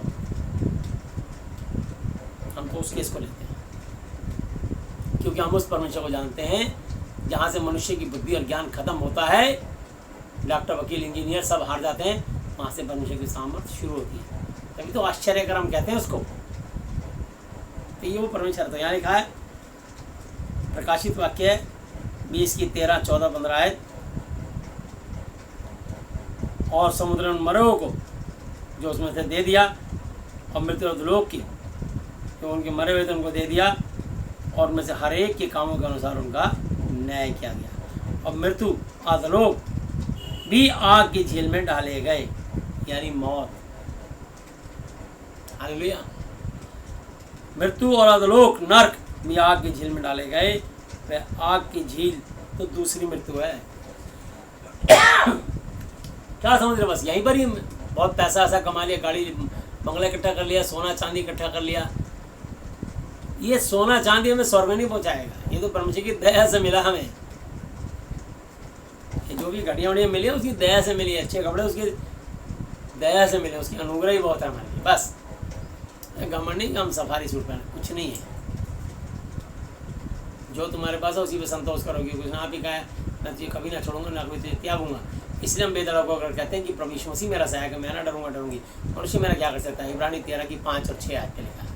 तो यहाँ लिखा है और जिस किसी का नाम जीवन की पुस्तक में लिखा हुआ ना मिला वह आग की झील में डाला गया। जीवन की पुस्तक, हालेलुया। यह है जीवन की पुस्तक जो स्वर्ग से उतर के आ चुकी है। यीशु मसीह आने वाले बादलों पे आएंगे, उससे पहले यीशु मसीह आ चुके हैं। बोला मैं जाता हूँ और आता हूँ। मंदिर का पर्दा बीच से फटा, ये सोने संदूक में बाइबल बंद थी, बाहर आ गई, इसके हर लैंग्वेज में अनुवाद करके पूरी धरती पर सब मनुष्यों को बाइबल पहुँच चुकी है, हर लैंग्वेज में, क्योंकि वो सारी सृष्टि का परमेश्वर है। इसलिए बाइबल एक ऐसी महा अति पवित्र पुस्तक है जो दुनिया की हर लैंग्वेज में आपको मिलेगी। बाकी मुझे कोई और बता दे कोई ऐसी पुस्तक जो सब लैंग्वेज में छपी हो, तो परमेश्वर से ताल्लुक नहीं रखती ना। इसलिए सिर्फ अपनी 2-3 भाषा, हिंदी, इंग्लिश, उर्दू, अरबी, 2-4 भाषाएं बस, पंजाबी बस, नेपाली, अपने प्रांत की भाषा, दूसरी प्रांत का मतलब परमेश्वर की इसका मतलब सीमित कर दिया। परमेश्वर सीमित नहीं है, वो असीमित परमेश्वर है, अनलिमिटेड गॉड है। उसका बनाया हुआ देखो नीला आकाश, ना कोई सिरा ना कोई अंत, उसके धरती से आकाश तक की ऊंचाई कोई सीमा नहीं, असीमित। उसके तारों की कोई गिनती नहीं, असंख्य, अनकाउंटेबल, असीमित। उसके सूरज के अंदर इतना तेज है कि कोई फीते से नाप के रास्ता कि इतने लंबा, इतना मीटर, इतना चौड़ा, अनुमान लगा सकते हो आप दूर से। कितना गर्म है, पास लाके जाके जरा देखो, दिखाओ, कोई मेल्ट हो जाओ, खत्म हो जाओ। सिर्फ परमेश्वर ही वहाँ पे जा सकता है।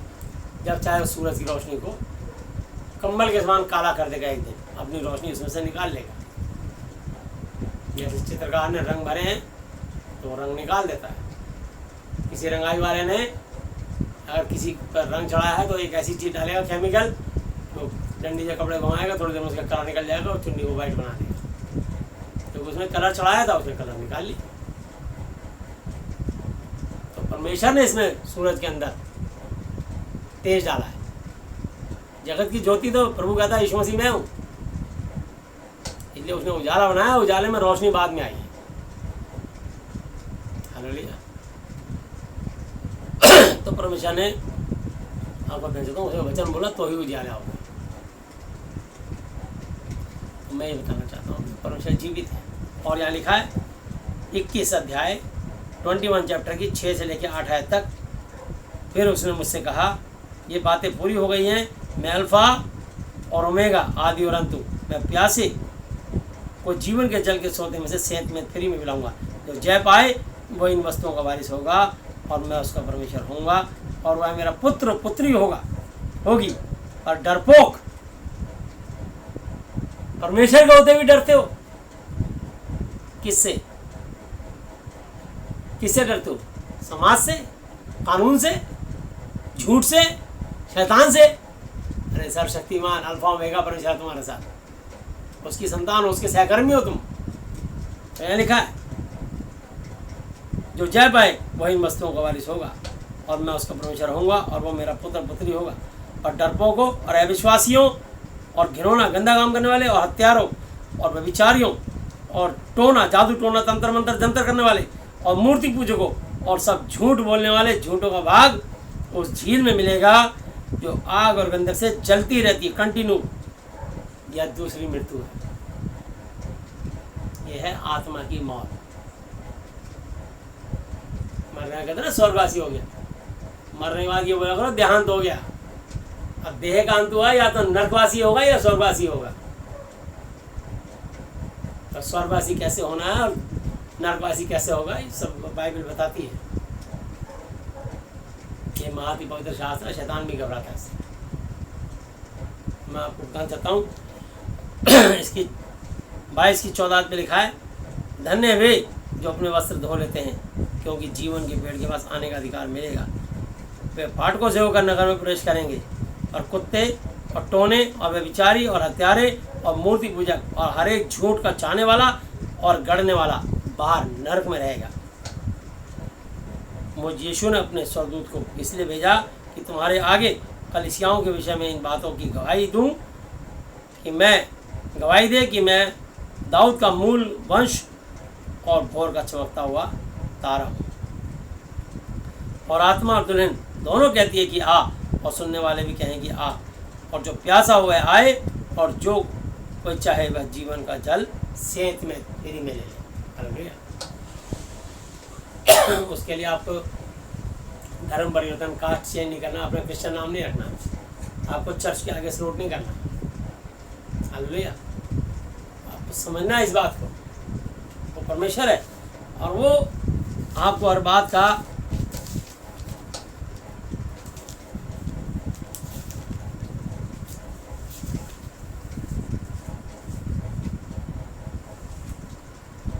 दस अध्याय और उसके 20 और 21 आयत पढ़ूंगा। और बाकी मनुष्यों ने जो उन मरियों से ना मरे थे अपने हाथों के कामों से मन न फिराया कि दुष्ट आत्माओं की और सोने और चांदी और पीतल और पत्थर और काठ लक्कड़ और मूरत की पूजा ना करे, वो ना देखे ना सुन और ना चल सकती हैं। और जो खून और टोना और व्यभिचार और चोरियां उन्होंने की थी उनसे मन नहीं भराया। इसका मतलब नरक में जाएंगे। हालेलुया। सब नरक में जाएंगे।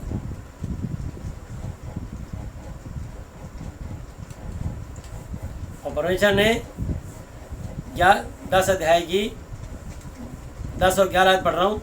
सो मैं वह छोटी पुस्तक उस स्वर्गदूत के हाथ से लेकर खा गया, वह मेरे मुंह में मधु सी मीठी तो लगी, पर जब मैंने खा गया तो मेरा पेट कड़वा सा हो गया। वह मुझसे ये कहा गया कि तुझे बहुत से लोगों और जातियों और भाषाओं और राजाओं पर फिर भविष्यवाणी करनी होगी। हालेलुया। तो परमेश्वर ने ये भविष्यवाणी की पुस्तक हमारे मुंह में, हमारे दिमाग में डाल दी है। जो पुस्तक तो मधु मीठी लगती है, तब पेट में जाके कड़वाहट पैदा कर दी, बाहर निकलती है तो इतने लोगों को कड़वी लग रही है। ये क्या क्या बोल रहे हैं यार, ये सच बोल रहे हैं। न्याय के दिन देख लेना। बाइबल में लिखा, मार्ग सत्य जीवन मैं ही हूँ, बिना मेरे द्वारा कोई पिता परमेश्वर की हवा तक नहीं हो सकता, और किसी दूसरे के द्वारा उद्धार मोक्ष मुक्ति नहीं, क्योंकि स्वर्ग के नीचे मनुष्य जाति में यीशु मसीह के अलावा और कोई दूसरा नाम ही नहीं दिया गया जिसके द्वारा हम उद्धार मोक्ष मुक्ति पा सकें। Only for single name Jesus Christ, Yeshu Masih नाम है। हालेलुया। तो इसलिए परमेश्वर हमको व्यभिचार से बचाना चाहता है। हालेलुया। और वो चाहता है कि हम सच्चाई से चलें। और यहाँ पर मैं आपको बता दूँ, मैं भी इतना से एक वचन थोड़ा सा लूँगा आपसे, नीति वचन और उसका 5 अध्याय कि व्यभिचार कितनी खराब चीज़ है। हालेलुया। मैं आपको बताना चाहता हूँ, मैं अभी तो आपको नहीं पढ़ाऊँगा क्योंकि, और ये बात कभी मैं पढ़ाऊँगा बताऊँगा कभी आपको प्रभु के दास के बारे में। और ये न्यायियों की पुस्तक 16 अध्याय में है, पर मैं उसका आपको निचोड़ बता देता हूँ। प्रभु का एक दास था जिसका नाम था शिमशोन।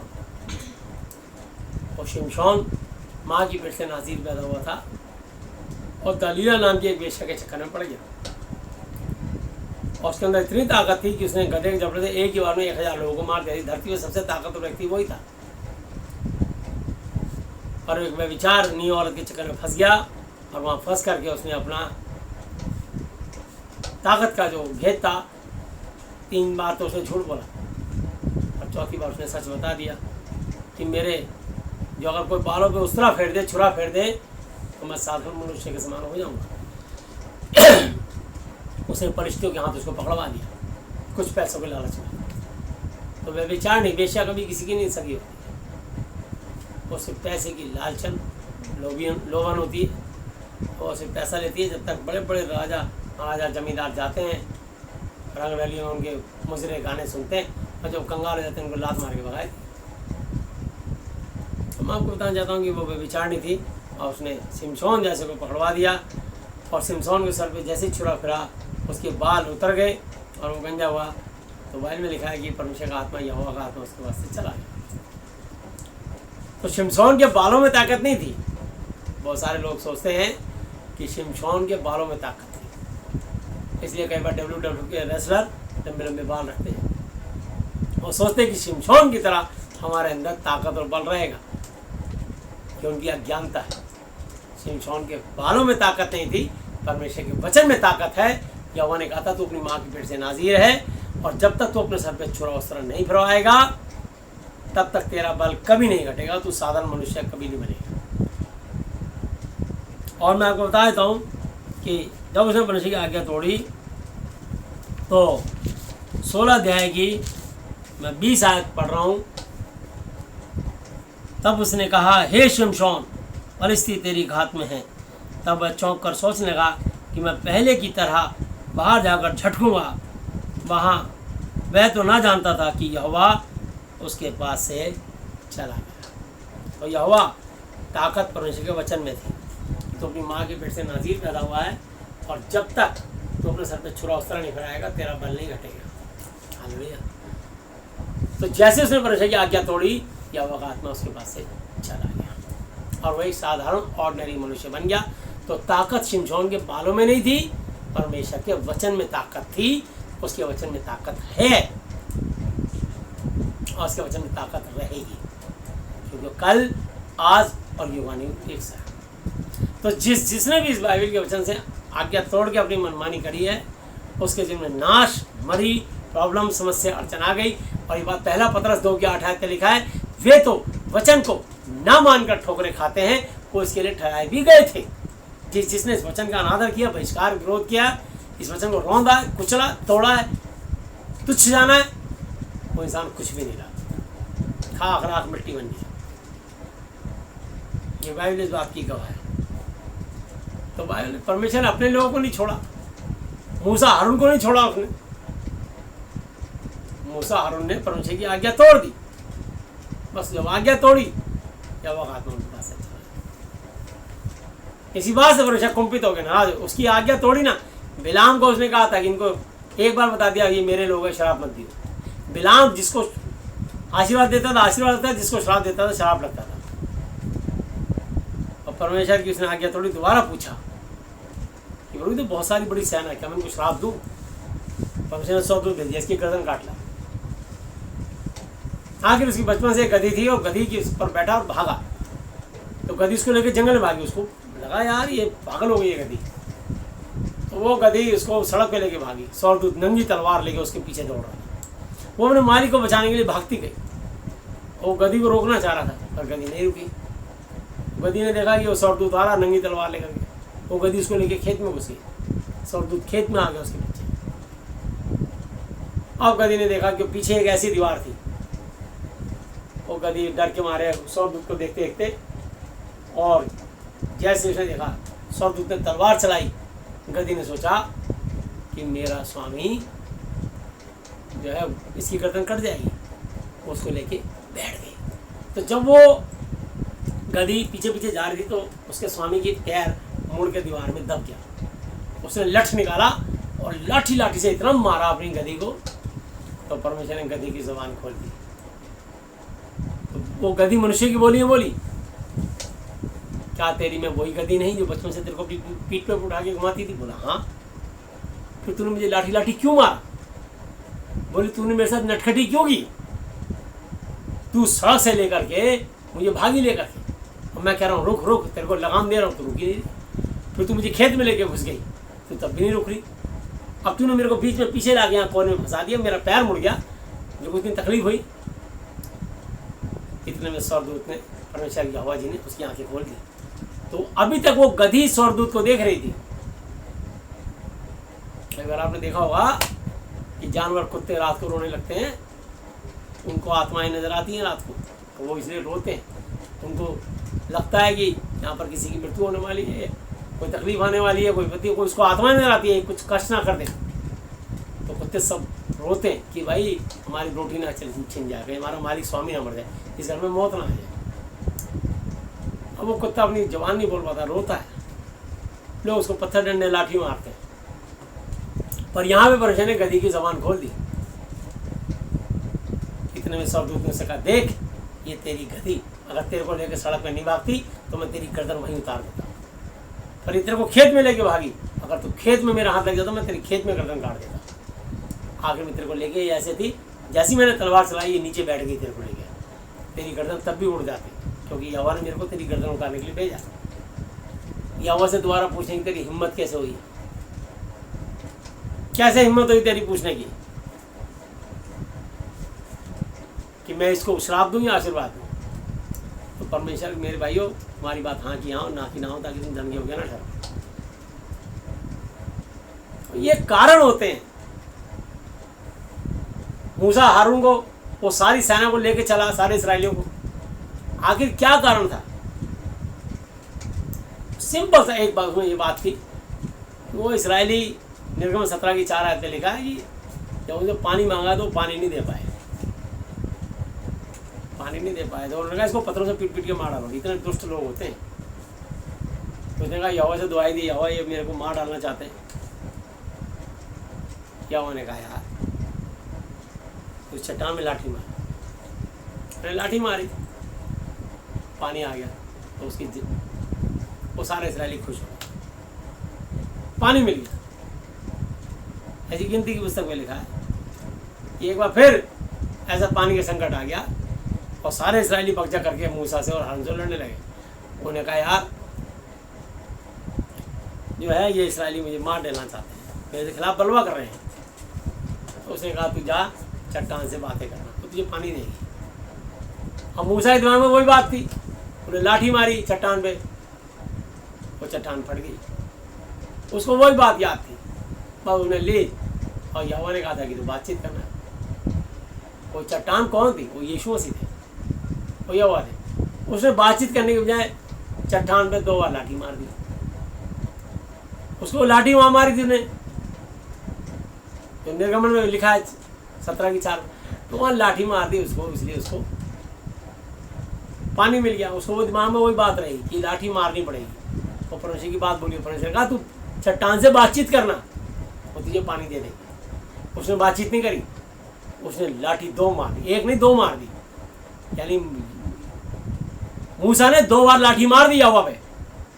अब सोचो यहोवा पे लाठी मारेगा तो बचेगा मूसा, हारून को भी मरना पड़ा, मूसा को भी मरना पड़ा, इसलिए उस देश में नहीं पहुंच पाए। जिस बंदे ने परमेश्वर के खिलाफ इतनी सी भी अगर बाल बराबर भी अपनी दिमाग लगा के जाता, बुद्धिमान बनने की कोशिश मत करा करो। दशवांश है तो दशवांश है बस, और अपने सिर्फ झुंड के चरवाहे को जाएगा। और ये डिसाइड करो तुम्हारा चरवाहा कौन है, किसने तुम्हारे पाप रात तोड़े, मरते दम तक उसी की बात जाएगा। और वो पहले मर गया तो उसकी बीवी हो जाएगा। जैसे गवर्नमेंट पेंशन देती है, अगर आदमी पहले मर गया तो आधी पेंशन उसकी बीवी को, और वो भी मर जाए तो 18 साल के नीचे बच्चे को। ये सरकार के कानून नियम है। परमेश्वर को उससे बढ़कर रोका यार, उस याजक की सेवा से तुम्हारा जीवन बदला है। तुमको होते कौन हो? भेंट देने वाले, भिखमंगा समझते हो? वो सारी दुनिया को खिलाता, अपने दास को खिलाना जानता है, अपने किसी दास को भूखा नहीं रहने देता, वो किसी विश्वासी को नहीं रहने देता। शेर और हाथी तो भूखे रह सकते हैं, बल्कि रह भी जाते हैं, परंतु यहोवा के रवैये को किसी भली वस्तु घटी ना हो गई है। तो सच्चा परमेश्वर है। आप बाइबल ध्यान से अध्ययन करें और परमेश्वर का भय माने। तो मैं आपको चाहता हूँ नीति वचन और उसका 5 अध्याय। जब इंसान जो है ना किसी औरत के चक्कर में पड़ता है तो कितना काम खराब होता है। यहाँ लिखा है 5 की 1 आयत, हे मेरे पुत्र मेरी बुद्धि की बातों पर ध्यान दे, मेरी समझ की ओर कान लगा, जिससे तेरा विवेक सुरक्षित बना रहे और तू ज्ञान के वचनों को थामे रहे, क्योंकि पराई स्त्री के होंठों से मधु शहद टपकता है। पराई औरत की बातें बड़ी मीठी मीठी लगती है, अपनी औरत की बातें बड़ी कड़वी जहरीली लगती है। तो यहाँ लिखा है उसकी बातें तेल से भी अधिक चिकनी होती हैं, परंतु उसका परिणाम, उसका रिजल्ट, उसकी आउटपुट नाग दोना सा कड़वा, जहर का, जो सांप का नाग दोने का जहर के समान होता है, और 2-धारी तलवार से पहना होता है। 2-धारी तलवार से ज़्यादा पहना होता है। उसके पांव मृत्यु की ओर बढ़ते हैं और उसके पग, उसके पैर अधोलोक तक नर्क तक पहुंचते हैं। वो औरत के चक्कर में मर जाएगा। बड़े से बड़े लोग मर जाते हैं, विचार करना, औरत मरवा देती है। इसलिए उसे जीवन का समथर पथ नहीं मिल पाता और उसके चाल चलन में चंचलता है, परंतु उसे वह आप नहीं जानती। इसलिए अब हे मेरे पुत्रों, मेरी सुनो और मेरी बातों से मुँह न मोड़ो। ऐसी स्त्री तुझसे दूर ही रहे, ऐसी औरत तेरे जीवन से दूर ही रहे, और उसकी डेवड़ी के पास भी ना जाना, उसकी चौखट पे भी मत जाना, क्योंकि व्यभिचारिणी औरत है, तुम्हारे जीवन के अभिषेक को लूटना चाहती हो, उसकी चौखट पे भी मत चढ़ना। कहीं ऐसा ना हो कि तू अपना यश औरों के हाथ और अपना जीवन क्रूर जन के वश में कर दे, जैसे शिमशोन ने किया। वो दलीला नाम की वेश्या के चक्कर में पड़ के अपना अभिषेक हो गया। फिर उसने एक बार परमेश्वर से बल मांगा, प्रभु मुझे अपना पहले वाला बल दे दे। उसकी आंखें फोड़ दी, हाथ चैन में बांध के बंदर की तरह नचाया अंधा करके। उसको बड़ा पछतावा हुआ, एक औरत के चक्कर में बर्बाद हो गया। परमेश्वर ने उसकी प्रार्थना सुनी और उसको फिर से बल दिया। उसको इतना बल और ताकत दिया कि उसने ज़िंदगी में 1000 लोग मारे थे, और जो जितने ऊपर पिलर के ऊपर नीचे लोग बैठे थे, खड़े देख रहे थे उसका तमाशा, उसने पिलरों को दोनों खींचे, वो सारे पिलर के नीचे दब के वो भी मर गया, और 3000 लोग मर गए। मरते मरते शिमशोन ने 3000 लोग मारे आखिरी टाइम। आज तक किसी ने बाइबल के अंदर इतना पराक्रमी शक्तिशाली कोई नहीं था, धरती पे कोई नहीं था इससे ज़्यादा शक्तिशाली, जिसने एक बार में 3000 लोगों को मार गिराया, क्योंकि यहोवा की शक्ति उसके साथ। परमेश्वर फिर भी नहीं छोड़ता, अपने बच्चों पे दया करता है, दुआ सुनता है कि यार वो नहीं चाहता कोई पापी पाप में मरे, बल्कि प्रत्येक पापी पाप से करे। पर शिमशोन एक औरत के चक्कर में, दलीला वेश्या के चक्कर में मारा गया, उसका जीवन का शिकार हो गया। इसलिए कभी किसी औरत के चक्कर में या औरत किसी आदमी के चक्कर में नहीं पड़े। अपने आप को पवित्र रखे, अपने जीवन साथी एक ही बार चुना और उसको उसके साथ अपने जीवन को निकालना है, पवित्रता के साथ रहना है। हर स्त्री हर पुरुष के लिए ये बात है, तब परमेश्वर उसका उपयोग करेगा। हालेलुया। तो इसलिए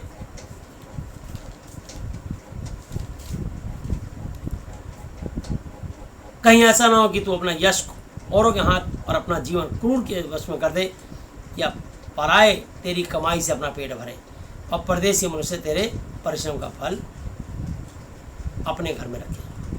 वो औरत तेरी सारी कमाई चलेगी, तेरे बच्चे भूखे मरेंगे, क्योंकि वो आदमी दूसरी औरत के चक्कर में अपना पहले बच्चों को ध्यान ही नहीं देगा। तो और तू अपने अंतिम समय में, जबकि तेरा शरीर क्षीण कमजोर हो जाए, बूढ़ा हो जाए, निर्बल हो जाए, तब यह कहकर हाथ मारने लगे, हाय मारने लगे कि मैंने शिक्षा से कैसा बैर किया और डांटने वाले का कैसा तिरस्कार किया। तब तो प्रचारक बड़ा बुरा लगता है कि ये कैसे डांट रहा है, लेकिन जब बुढ़ापा शरीर काम नहीं देता तब कहते हैं भाई मैंने अपनी जवानी में पाप किया, अरे भैया मेरा प्लॉट इसने कब्जा कर लिया, वो छोड़ ही नहीं रहा, अरे भैया मैंने तो खुद ही उसके सब कुछ कर दिया, उसके नाम कर दिया, पाप किया, पाप के लिए किया, अपनी अय्याशी के लिए किया। आज क्यों पछता रहे? पहले शिक्षा मानी थी, परमेश्वर का बहमाना होता, जब लुट गया उसे भूल जाओ, नई जिंदगी शुरू करो। हालेलुया। मैंने अपने गुरुओं की बातें ना मानी और अपने सिखाने वाले की ओर ध्यान नहीं लगाया। मैं सभा और मंडली के बीच में प्राय सब बुराइयों में जा पड़ा। तू अपने ही कुंड से पानी और अपने ही कुएं के सोते का जल पिया करना। हालेलुया। इसलिए अपने ही कुंड, अपने ही सोते, यानी हर व्यक्ति को, बाइबल में लिखा कामा तो रहने से अच्छा ब्याह कर ले। इसको सब, इसलिए सबको अपनी एक पत्नी और एक पति दिया जाता है। हर पत्नी अपने पति के साथ पवित्र है और पति अपनी पत्नी के प्रति पवित्र है।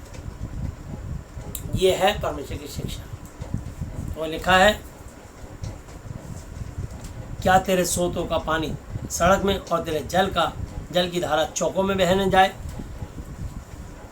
बह जाने पाए, या केवल तेरे ही लिए रहे और तेरे संग औरों के लिए ना हो। तेरा सोता धन्य रहे। हालेलुया। तेरे जो तेरी कमाई है, तेरी आशीष, तेरी ब्लेसिंग, वो तेरे लिए धन्य रहे। जब तू परमेश्वर की आज्ञा मानेगा, विचार नहीं करेगा, करेगी, तब तेरे घर में ब्लेसिंग, तेरे बच्चों पे ब्लेसिंग रहेगी। तेरा श्रोता धन्य रहे और तेरी जवानी की पत्नी के साथ आनंदित रहे। प्रिय हरिणी व सुंदर संभारणी के समान उसके स्तन सर्वदा तुझे संतुष्ट रखें और उसी का प्रेम नित्य तुझे आकर्षित करता रहे। हे मेरे पुत्र, तू अपरिचित स्त्री पर क्यों मोहित हो और पराई स्त्री को क्यों छाती से लगाए? क्योंकि मनुष्य का मार्ग यहोवा की दृष्टि में छिपे नहीं है और वह उसके सब मार्गों पर ध्यान करता है। वह दुष्ट अपने ही अधर्म के कर्मों में फंसेगा, दुष्ट अपने ही कर्मों से फंसेगा और अपने ही पाप के बंधनों में बंधा रहेगा।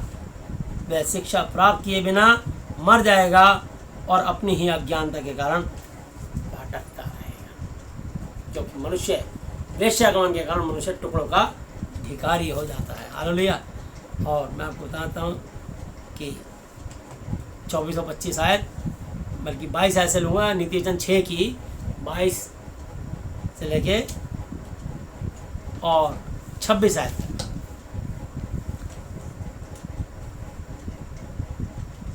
21 आयत से लेता हूँ। इन बातों को अपने हृदय में सदा गांठ बांधे रख और अपने गले का हार बना ले। वह चलने में तेरी अगुवाई करेगा, सोते समय तेरी रक्षा और जागते समय तुझसे बातें करेगी। आज्ञा तो दीपक, शिक्षा ज्योति और सिखाने वाले की डांट जीवन का मार्ग है। अगर प्रचारक आपको डांटता है तो सचमुच आपसे मोहब्बत करता है, इसलिए आपको डांटता है, तो आपसे प्यार करता है। वो आपका अहित बुरा नहीं दे सकता, वो आपको कुमार्ग पे, गलत मार्ग पे नहीं दे सकता। क्योंकि पास्टर, प्रचारक का दिल अपने औलाद की तरह होता है, अपनी भेड़ों को बहुत प्यार करता है।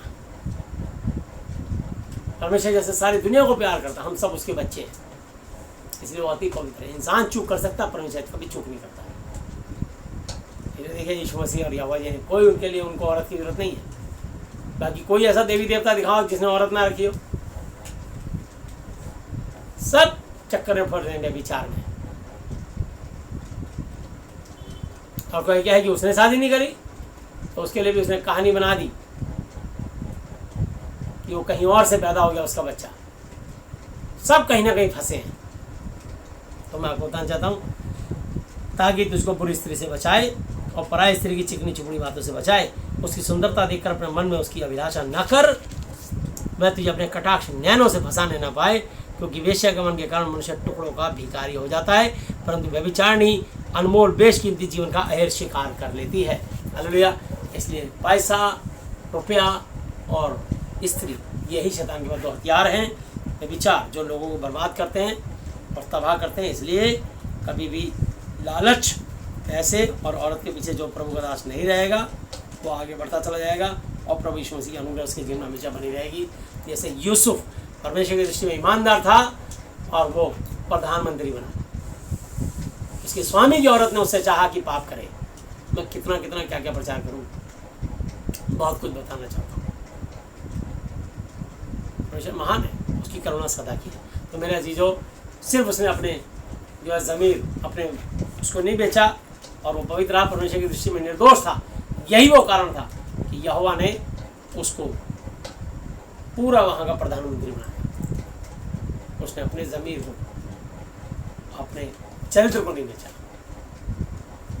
मालकिन ने बड़ी कोशिश करी, करके सारे नौकरों की छुट्टी दे दी। जब उसे पकड़ा तो फिर तो उसकी जैकेट पकड़ ली, उसने जैकेट छोड़ दी। उसकी जैकेट पकड़ के उसको कहा कि देख किस तरीके से तेरा सेवक मेरे साथ पाप करना चाहता था। उल्टा फंसा दिया उसे, झूठा इल्जाम लगा के उसको कारागार, जेल में जाना पड़ा। इस परमेश्वर उसको दर्शन दिखाता, दर्शन का अर्थ बताता था। और राजा ने स्वप्न देखा, उसका अर्थ कोई नहीं बता पाया। पर यूसुफ को बुलाया तो वहाँ से 2 कैदियों को उसने बताया था। वो सही बात थी, उसके कैदी ने, जो राजा का पिलाने हार था, उसने बताया कि एक आदमी राजा तेरी जेल में कैद है, वो तेरे सपने का अर्थ सही बता सकता है। राजा ने उसको बुलवाया, उसने अर्थ पूछा, उसने बता दिया। हालेलुया।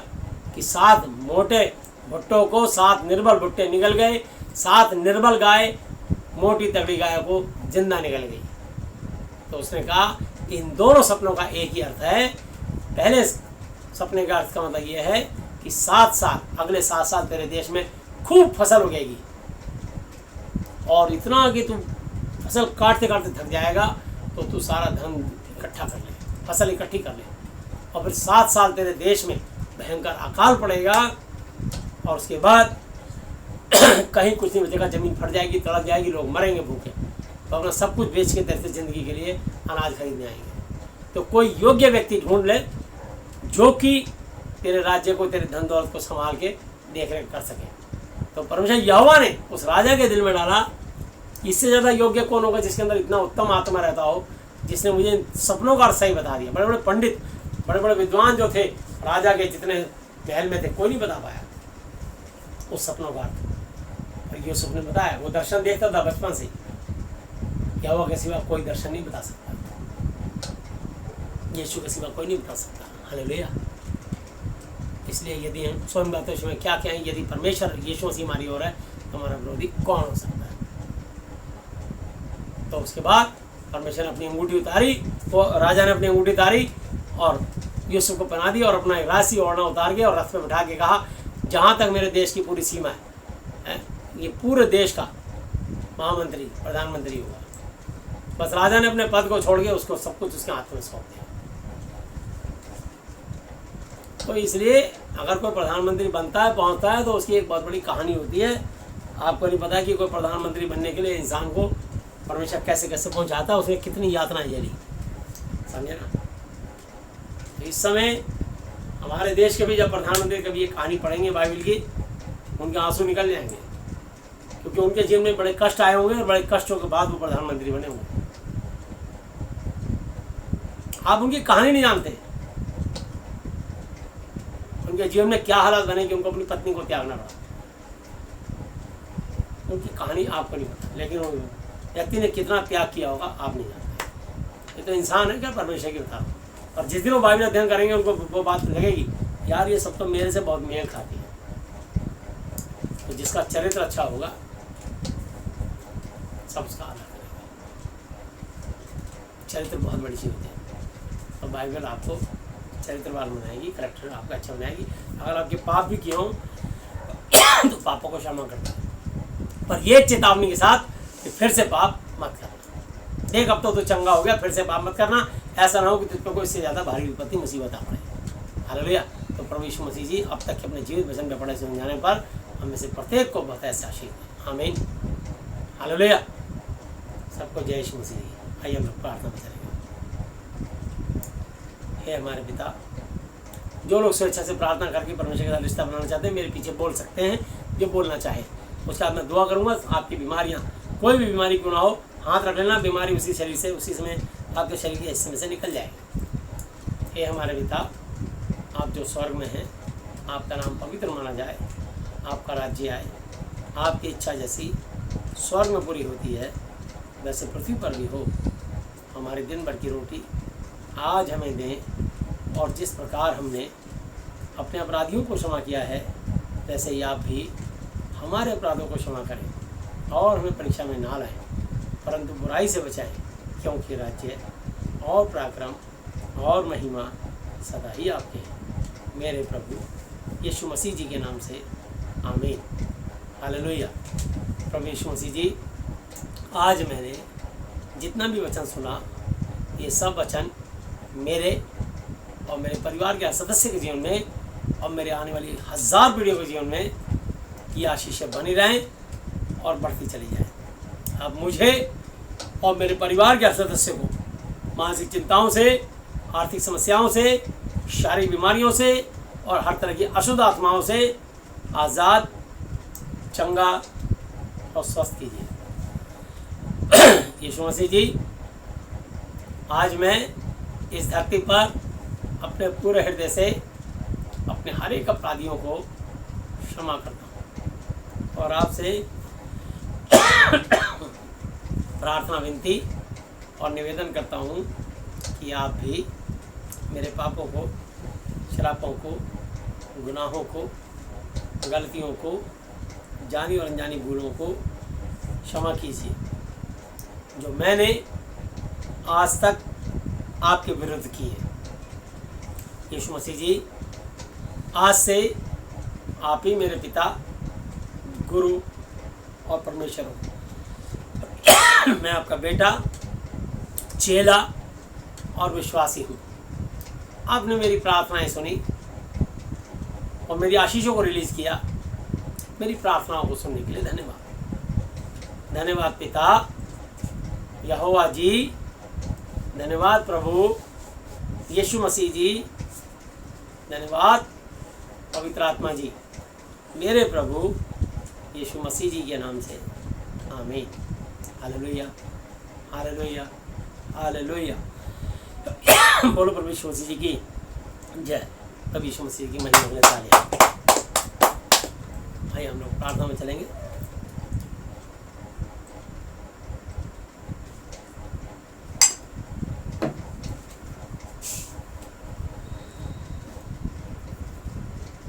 प्यारे प्रभु यीशु मसीह नासरी जी, आप पवित्र पवित्र पवित्र प्रभु जी, मैं आपके पवित्र नाम से आता हूँ। प्रार्थना करता हूँ प्रभु जी देश और दुनिया के लिए। और प्रभु यीशु मसीह प्रार्थना करता हूँ, स्वर्ग आपका सिंहासन, पृथ्वी आपकी पांव तले की चौकी है। पूरी धरती पर जितनी भी कंट्रियाँ हैं, सारी कंट्रियों को, राष्ट्रपति, प्रधानमंत्रियों को, सारे निवासियों को, और प्रभु जी एक एक जन को आपके हाथों में सौंपता हूँ। मान बेशा उन सब पर, और हमारे भारत देश से आप कोरोना की स्प्रेड खत्म कर दीजिए। प्रभु जी दया कीजिए, लोगों में अपना प्रभु जी भय और आदर डालिए कि लोग पाप से फिरें और पाप ना करें, क्योंकि आप नहीं चाहते कोई पापी पाप में मरे, बल्कि आप चाहते हैं कि प्रत्येक पापी पाप से फिरे।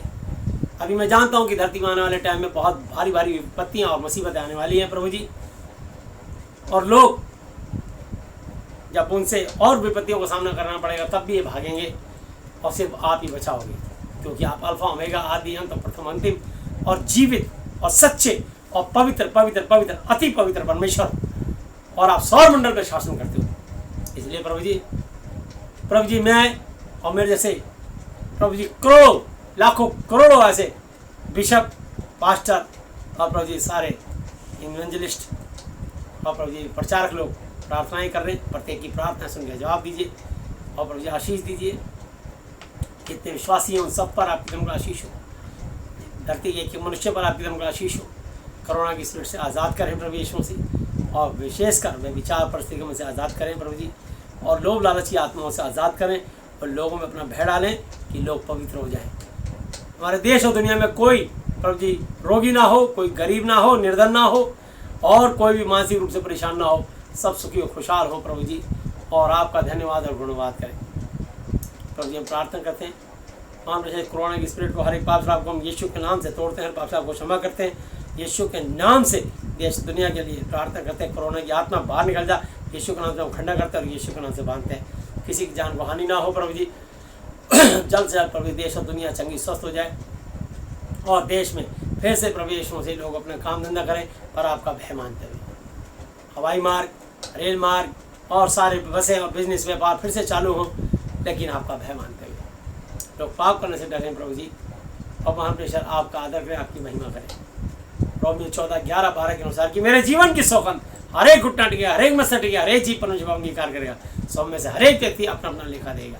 प्यारे प्रभु जी, हम प्रार्थना करते हैं, लिखा जीवते परमेश्वर के हाथों में पढ़ना भयानक बात है। आप जीवित परमेश्वर हो, आप सच्चे परमेश्वर हो, आप पवित्र और धर्मी हो प्रभु जी। मैं प्रार्थना करता हूँ अपने देश के लिए, अपने देश के, भारत देश के राष्ट्रपति, उपराष्ट्रपति, प्रधानमंत्री और प्रभु यीशु मसीह, गृह मंत्री, रक्षा मंत्री, विदेश मंत्री, फाइनेंस मिनिस्टर, और प्रभु यीशु मसीह जितने भी मंत्रालय हैं प्रभु यीशु मसीह, एक एक जन को आप आशीष दीजिए। आप ऐसा प्रार्थना करते हैं, आप उनको चंगा स्वस्थ तंदुरुस्त रखें, उनको दीर्घायु से तृप्त करें, सद्बुद्धि ज्ञान समझ दें, कोरोना वायरस से बचा कर रखें प्रभु। सारे लोकसभा राज्यसभा के एमपीओ को, सारे प्रभु यीशु मसीह जितने भी हमारे देश में मुख्यमंत्री हैं, विशेषकर मैं अजीत जोगी जी के लिए प्रार्थना करता हूँ प्रभु जी। इस समय वो वेंटिलेटर पे थे, महाप्रेशर दया करे, वो आपका बच्चा है प्रभु यीशु मसीह, कोई जान जानी भूल हुई है तो क्षमा करें। वो एक स्टेट के मुख्यमंत्री हैं, अजीत जोगी जी को आप चंगाई दे, और प्रभु यीशु मसीह उनकी प्रेयर रिक्वेस्ट मेरे पास आई, मैं लगातार उनके लिए प्रार्थनाएं कर रहा हूँ। आप दयालु परमेश्वर है प्रभु जी, हम तो सिर्फ आपसे विनती प्रार्थना निवेदन कर सकते हैं, दया करने वाले आप हो। जैसे आपने हिजकिय्याह राजा के 15 वर्ष बढ़ा दिए प्रभु यीशु मसीह, ऐसे जो आपको उचित लगे अजीत जोगी जी को आप वेंटिलेटर से बाहर लाएं और प्रभु यीशु मसीह उनको हर बीमारी से चंगाई दे करके ज़िंदगी जीने का मौका दें और अपनी गवाही, अपनी महिमा, अपनी सच्चाई करुणा के अनुसार करें। प्रार्थना करते हैं प्रभु हर एक पाप श्राप को तोड़ते हैं, पाप श्राप को क्षमा करते हैं। इसके अलावा हमारे भारत देश में जितने भी मुख्यमंत्री हैं, जितने भी राज्यपाल, गवर्नर हैं, जितने भी प्रभु यीशु मसीह IAS IPS अधिकारी हैं, प्रभु यीशु मसीह जितने भी महान प्रोफेसर, डॉक्टर, नर्सिस, उनके नीचे जूनियर स्टाफ, हेल्थ से जुड़े हुए जितने भी प्रभु यीशु मसीह पुलिस कर्मचारी और प्रभु यीशु मसीह लोकल पुलिस के जितने भी प्रभु जल सेना, थल सेना, वायु सेना, अध्यक्ष, चीफ मार्शल और प्रभु देश के बॉर्डर पे जितनी भी प्रभु जी हमारी बटालियों से जो दिन रात प्रभु देश की रक्षा के लिए तैनात हैं, उनमें से प्रत्येक को आपके हाथों सौंपते हैं प्रभु जी। प्रार्थना करते हैं प्रभु यीशु मसीह जी, सारे MLA, सारे काउंसलर, सारे प्रभु यीशु मसीह जितने भी बैंक कर्मचारी हैं, जितने भी प्रभु यीशु मसीह महान प्रेशर विद्युत विभाग के कर्मचारी हैं, जितने भी जल बोर्ड निगम के कर्मचारी हैं, जितने भी प्रभु सिक्योरिटी गार्ड हैं प्रभु यीशु मसीह, जितने धोबी मोची नाई हैं, जितने भी प्रभु यीशु मसीह परचून वाले, पंसारी, जितने भी प्रभु बेकरी वाले, जितने भी प्रभु यीशु फल फ्रूट वाले, सब्जी वाले, दूध वाले और प्रभु यीशु मसीह जितने NGOs, जितने समाज सेवाओं में, जितने देश के लिए प्रभु जिन ने भी डोनेशन दिया है तन मन धन से, प्रत्येक को आप आशीष देना, आप किसी की नहीं करता नहीं, प्रत्येक को सुखी खुशहाल आनंदित रखें। हमारे देश और दुनिया से प्रभु यीशु मसीह हर बीमारी को ख़त्म करें, हमारे देश और दुनिया को सुखी खुशहाल आनंदित करें। प्रभु यीशु मसीह एक एक पास्टर, बिशप और उनकी मनुष्य मंडलियों को और जितने प्रचारक हैं प्रभु यीशु मसीह सबको आशीष दें, उनकी दुआओं को सुनो, उनकी मंडलियों को, उनकी सेवकाई को आशीष दें।